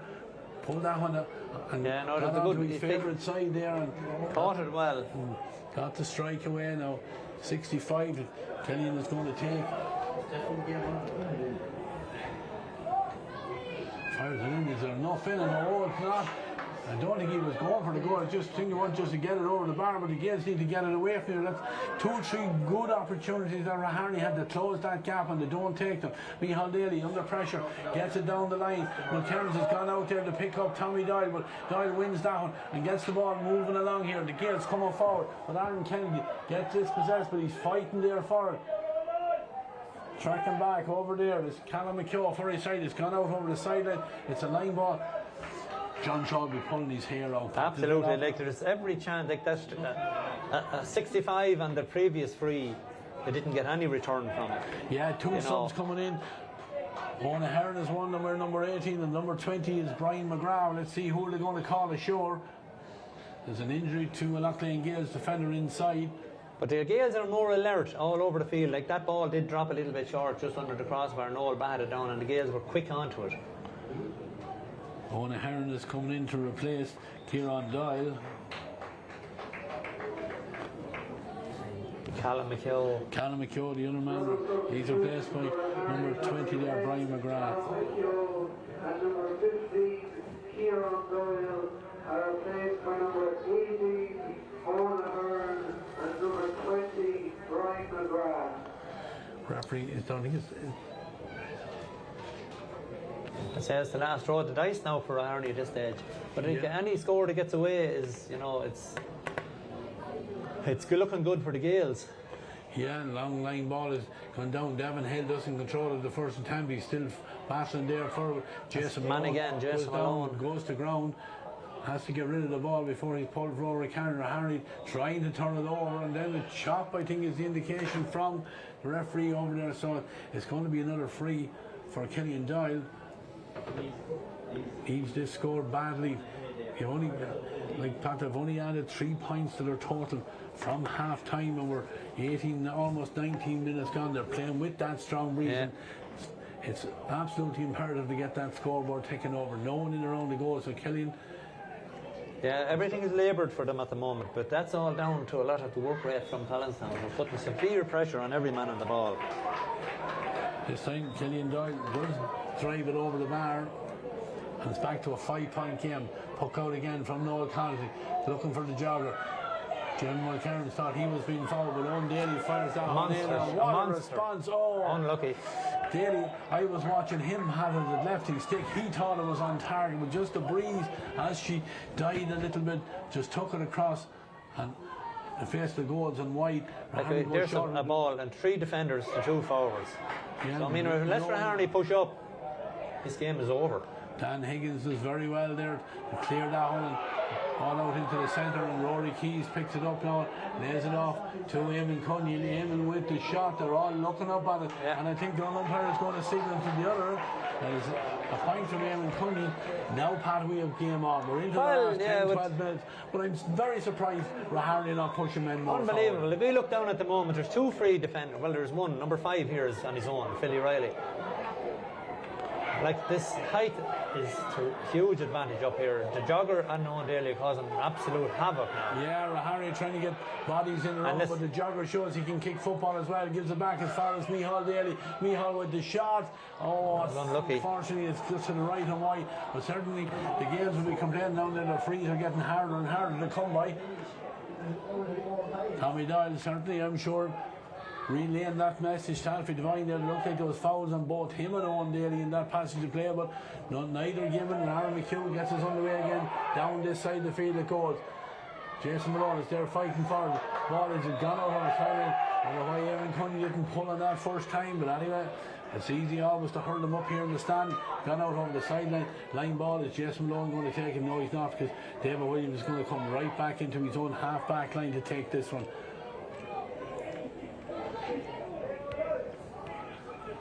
Raharney are still working this system. Like, Robbie is still sitting as a sweeper at the back. I mean, he's inside the 40D. Yeah, he's on this ball. Oh, he actually lost. He doesn't get it.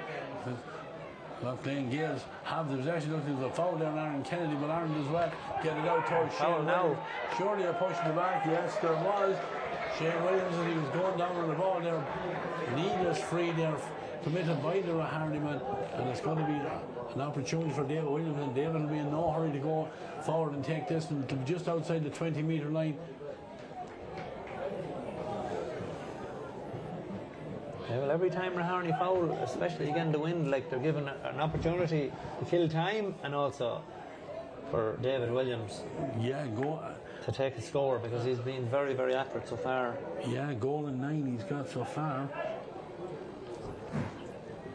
And he's got 8 points from frees at the moment, so the free count is high. This one difficult, just a lovely trajectory. Right for the perfect. Absolutely can't move an inch left or right. No, he's just perfect the way he strikes the ball.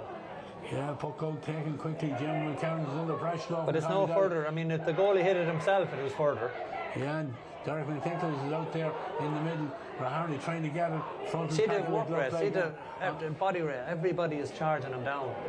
Yeah, Keys. There's just nowhere to go. Jason Malone somehow managed to reach out a long arm and get the ball, and eventually it breaks back to Conor McHugh.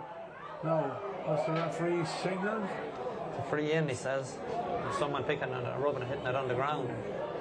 Yeah, I thought he was a bit slow. The play had to kind of develop there, but it is a chance for Killian Doyle. Almost 23 minutes gone. 2:15 Lough Gaels, 1:13 for Raharney. Killian Fires this one in just enough to get it over the crossbar. It just teases the goalkeeper in there. Up and off. It just allowed that one to go over the bar, and we're back to a 4-point game. No, he's going to go. We know exactly where he's going. He's going to look for Tommy Doyle over on that far side. Will Cairns, great strength there from the jogger. Uses his body. And he gets the free again. There's great credit to the man. He used his body there just to keep, like, in Jim Mulcairn's a big strong man, but he kept him away from it, got the ball into his hand, and then just... But he actually didn't catch it in the air that time. It bounced and he caught it on the bounce. You know, but he's a handful for anybody, like, you know, and he's the target, obviously, for the puck out against the breeze. And then if he gets tired hitting that side, he hit it over to the other man this side, Owen Daly. This free now is in from close enough to the side and over on the far side. Demo Williams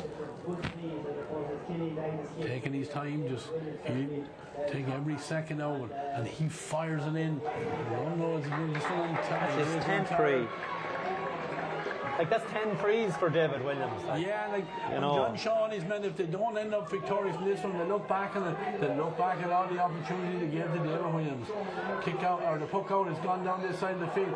Devin Hill pushed there as he was touching the ground there. I thought Devin Hill was found there, coming, the referee blew the whistle as he went to ground, but I think he touched it just when he was going to pick it up at the start, before the tackle came in. All this is into perfect for Gaels because the clock is ticking away, like. Yeah, 24 and 40 seconds gone. There will be a couple of minutes of additional time. We had a couple of injuries in this half. 5 between them. Noel Connerty on his own 45-metre line. Opens the shoulders, drives it in towards the 20-metre line. The Twin Towers are both in there. Owen Daly and Tommy Doyle. This time it goes to ground. Coming out with it though is Robbie Gravel. Gives it off to him in Cunyon. Long, looking for Owen Heron. To see. Ball knocked the ground there, and on the breaking ball is the Gaels man, and then Philly Riley is sitting back as a spare man and a chance to launch it down the field. David Hickey.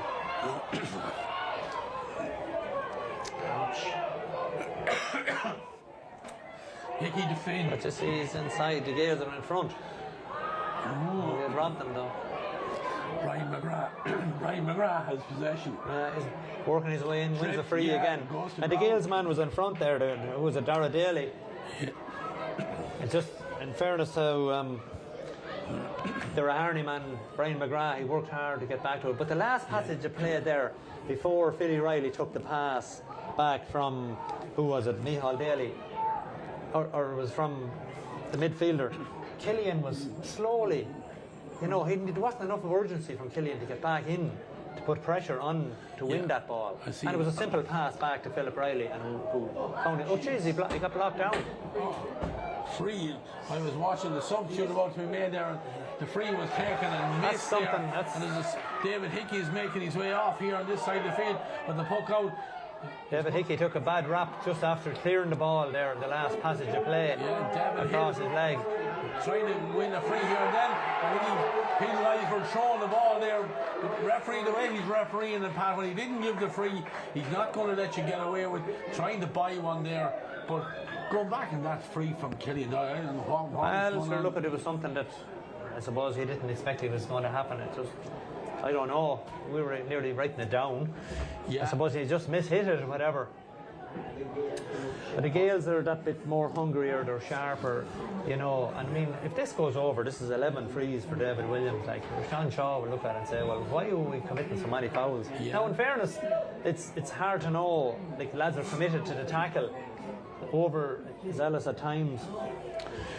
Yeah. But Collinstown, our work rate is much greater. Yeah, absolutely, Pat. But Raharney, you know, they're trailing by 5, the possibility of going 6. Still persistent with one less forward up front. I still can't understand that. We see a spare man here, but we'll watch David Williams taking this free. He's outside the 45. David fires in. Aaron McHugh doesn't deal with it. The ball is in the front of the square. Who has it? Gaels. Oh. just need a score, and they do get it there. I think that was Aaron Kennedy with his first score of the game. 13. That ball could have ended up on the back. That could have ended anywhere. Like, it's just the way it worked out. Yeah, 6 between them again. Raharney not able to get it much closer than 4. The ball goes down the far side. Tommy Doyle is back in his own half back line this time. His brother Brendan is there. Plenty of bodies here. Getting the dirty ball for his side, and the Gaels clear it out again. Out to the centre where Shane Williams gets him in front of corner 5. Carries it forward, shortens the stick, gets the shot in, it's dangerous. Aaron McHugh's got to be careful on the wing. It's off the bar, off the post, and the right, breaks down. Gary grabbed it as well to get it away from the danger area, but Raharney do manage to get it into the hand there with Brian McGrath. McGrath comes out, does well, gives the ball over to the far side where Conor McHugh launches it down into the corner. Ball taking the ground there, but the Gaels are in around it this time. Raharney for the first time get it, the extra numbers on the breaking ball. Surely a free. Eamon Cunningham has it, comes into attack it, but the Gaels, there is a referee, is given the free in. Thought they should have been a free. There's another sub going to come in down below us here. Warren Williams about to be introduced, but this time it's going to be a free for Raharney. But Pat, at this stage, points are probably not even good enough. They need a goal from somewhere to get themselves back into this one. Yeah, no, a point is, I mean, we're on 29 minutes. I don't think a point or two is going to cut the deficit enough. You know, it's the goals they need. But the Gaels have enough of bodies back that there's no way they're going to get in for goals. Killian tips this one over. That one over the bar. 5 between them. Warren Williams not been just introduced just yet.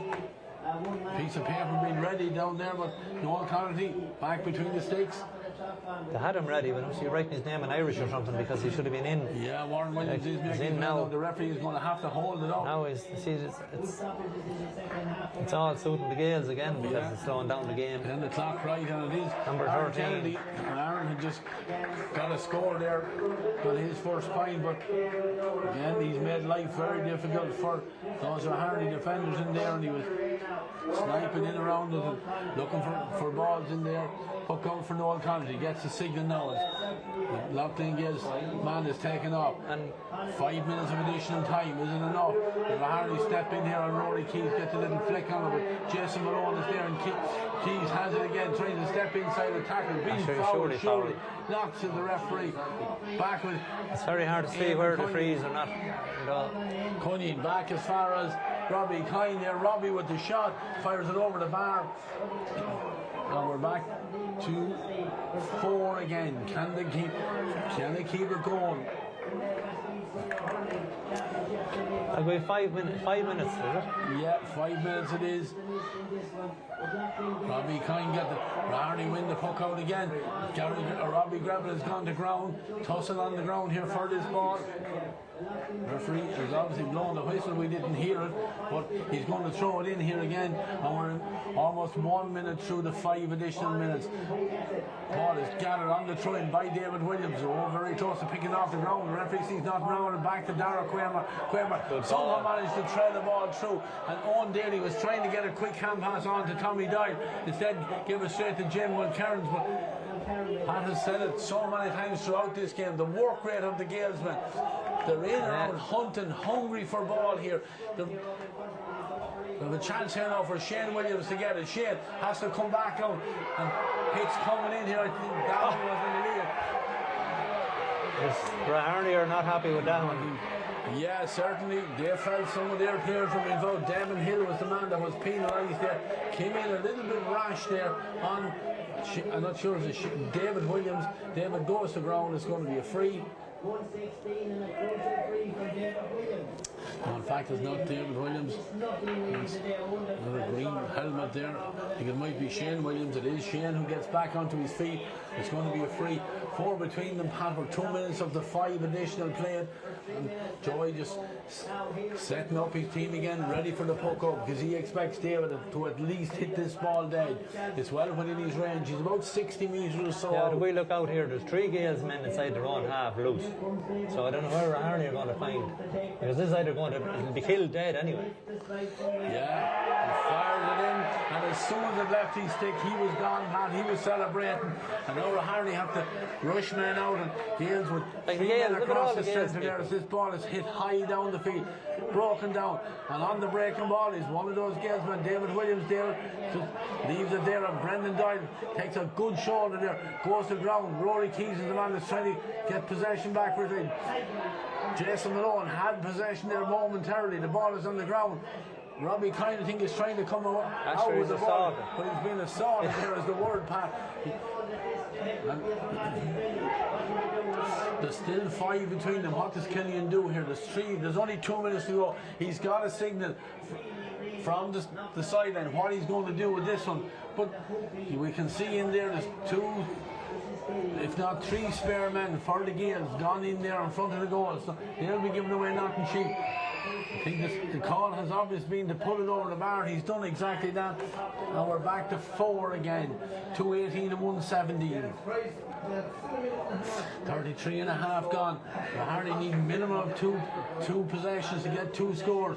They haven't threatened really that much in the second half. No Kennedy opens the shoulder and goes for as long as he can down on top of He has it again. And there he manages to pull it out of the middle of about 5 blue hands there, but they do eventually turn it over, and Devin Hill has possession here now as he comes down the line.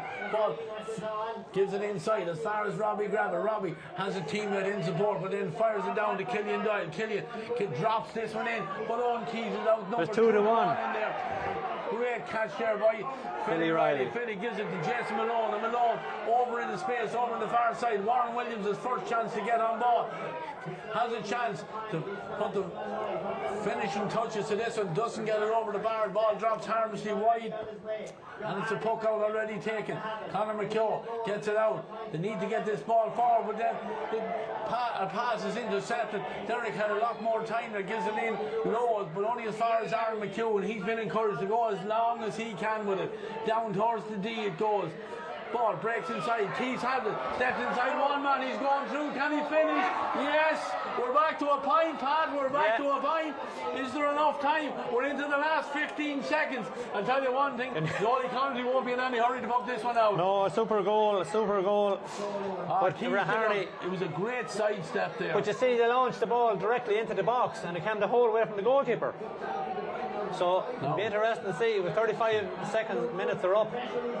Yeah, crucial ball. Batted down on the breaking ball. Jason Malone needs to hold this one. Needs to get the strike. Took too long on it, but it doesn't matter. Because Alfie Devine is blowing the full-time whistle. Oh, Neil Boyton finished, but it's too little, too late for the Raharney men, because Lough and Gaels are back in the Slevin's coach's senior hurling final for the 3rd year in a row by the narrowest of margin. 2 goals and 18 points for the Gaels, 2 goals and 17 points for Raharney. There was only 1 in it in the end, Pat, but I have to say the Gaels were well worthy of that win. I think the Gaels were probably more than 1 point worthy winners, but at the end of the day, you know, the work rate was terrific from the Collinstown. You know, they're in tenacity, they're chasing down, they're blocking, they're hooping. Like the last ball that went in there just before the goal, it was 2 to 1, and Philly Riley caught it in the clouds, you know. But he had plenty of cover, like, you know, where Raharney needed to push more players forward. They seem to be struggling as regard that aspect of having enough of men in the forward division. But look, it was a good finish to it. It's a pity, I suppose, from a neutral point of view, the goal didn't come a little bit sooner, you know, and it might have had a real ding-dong finish. But, you know, the Gaels, on the merit of the whole game, deserve to be winners. Yeah, the Lough the Hunger team, John Shawnee's mentors, they look back in the video of this game and they look at 12 points conceded from frees. David Williams, you know, absolutely, you know, unerring from frees. You know, they gave away a soft goal and the goalkeeper come out, got dispossessed, and end up with the goal from David Williams as well. But, you know, yeah, but I suppose the free that got away from Killian down at the far end there that he mishit or whatever would have been, you know, he would have been, we were marking it down as a score. Yeah, you know, there was 1 or 2 other frees, whereas David, I don't think, had any errors from his free taking, like, you know. Yeah, look, I suppose, Pat, we say it the whole time, but when you lose a game by a point, every one of these mistakes are magnified. Every referee's decision is magnified. Raharney supporters are not happy down there, you know, but they're all so crucial. That free, you know, for a man of his calibre, we would have been shocked from the scoreboard. And now when you look at it, beaten by 1 point, it just leaves it hard to take for them. Yeah, well, possibly. You know, like Raharney, I suppose, they went down fighting. You know, they were chasing the game the whole day, but they were 5 and 6, and then back to 5 and 6 and 4. But they got it down just at I suppose time beat them at the finish. You know, when they got it down to a point, you know, they needed another 5 minutes or whatever, you know, to try and push it on. But I suppose they lost a couple of players there. You know, David Hickey got a bad wallop across the leg just when he cleared the ball, and also they lost Luke Darby. You know, that was 2 defenders. You know, and I suppose, look at the Gaels. I suppose their work rate alone, you'd have to give them 10 out of 10.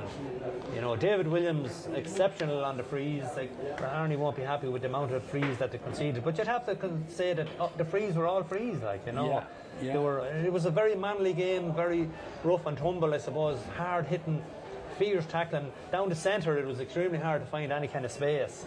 Yeah, you know, but it was tough and intense. You know, with what you would expect. You know, with so much on the line for both these sides. You know, Raharney, unfortunately for them, come out on the wrong end of it. The Gaels, you know, they'll be delighted to be back in the county final again. They have 2 weeks' time to get ready for it. Castletown have been sitting. You know, the Gaels will certainly benefit from that. They benefit from a game like that. Like, I mean, Castletown the last 2 weeks were out playing football, so it didn't really help their cause. But look, there'll be no excuse in Castletown. They're in the final. They knew that if they won their round robin games, that's what was going to happen. They were going to go into the final, so that's where they went. And they just get home with it. Like, they know it's all on the day. It all depends on who turns up and who performs well and whatever. But the Gaels are going to be a very, very difficult team to beat now, because they're in it for the 3rd time. They're really going to bring every bit of energy that they have.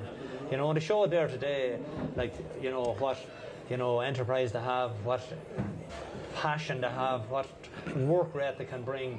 So, like, if Castletown are to get over the line, you're going to have to work extremely hard, you know. And if Gaels get over the line, well, they're going to have to work every bit as hard as they did today. So it's built up, you know, for, I suppose, an intriguing game. Really, if we look back on the games during the round robin, the first round game with Castletown and Collinstown probably was a standout game of the lot. Yeah, controversy. You remember in the end of it where there was a goal disallowed, you know, for a square ball that didn't look to be a square ball. There was very little between the two sides. So it has the makings of a crack. Well, you'd be hoping. You'd be just hoping, like, when we get to the 19th of October, that the weather will show a little bit of kindness, you know. You'd like to have a day. You're not going to get the sun shining, obviously, in October, but if you had a dry, you know, that'd do. All sets of players would be happy. You know, when you play the whole summer long in good conditions and that, and you end up playing a final in the middle of October, you know, the risk is there that everything changes. It could be totally different pitch scenario, different weather, wind, everything. So you'd be just hoping that, you know, at least it's dry for both sets of players, because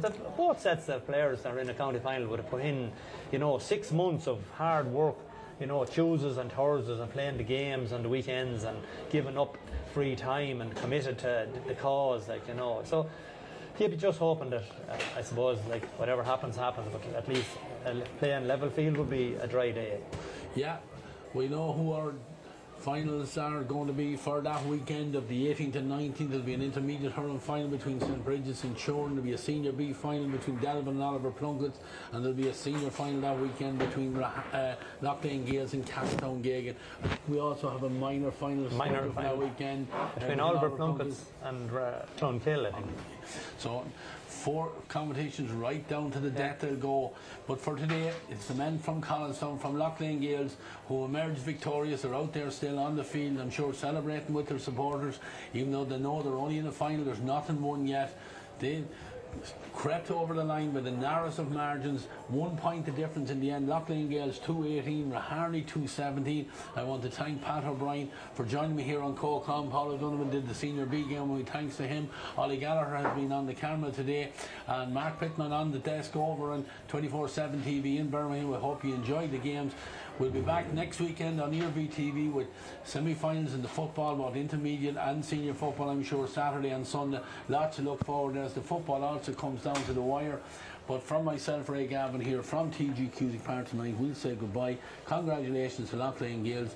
They're through to a county final, and also to Delvin, who made the county senior B final today. We'll say goodbye for now.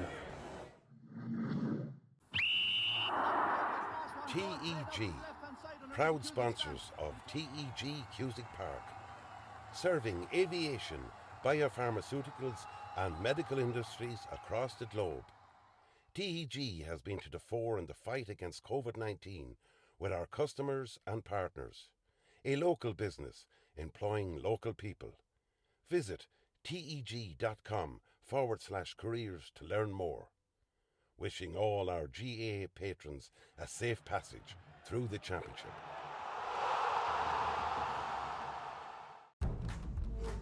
Slevin's Coaches, proud sponsor of Westmeath GAA Hurling Championships. Clark's Bar, wishing all teams the very best today.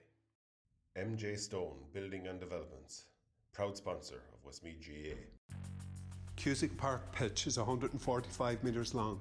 Imagine 3 of these bridge beams would make up the length of the pitch. Now transport 30 of them from Raharney to Kildare. A challenge overcome by a great team with the support of a great community. My name is Pat Barrett, Project Manager, Shamer to Precast.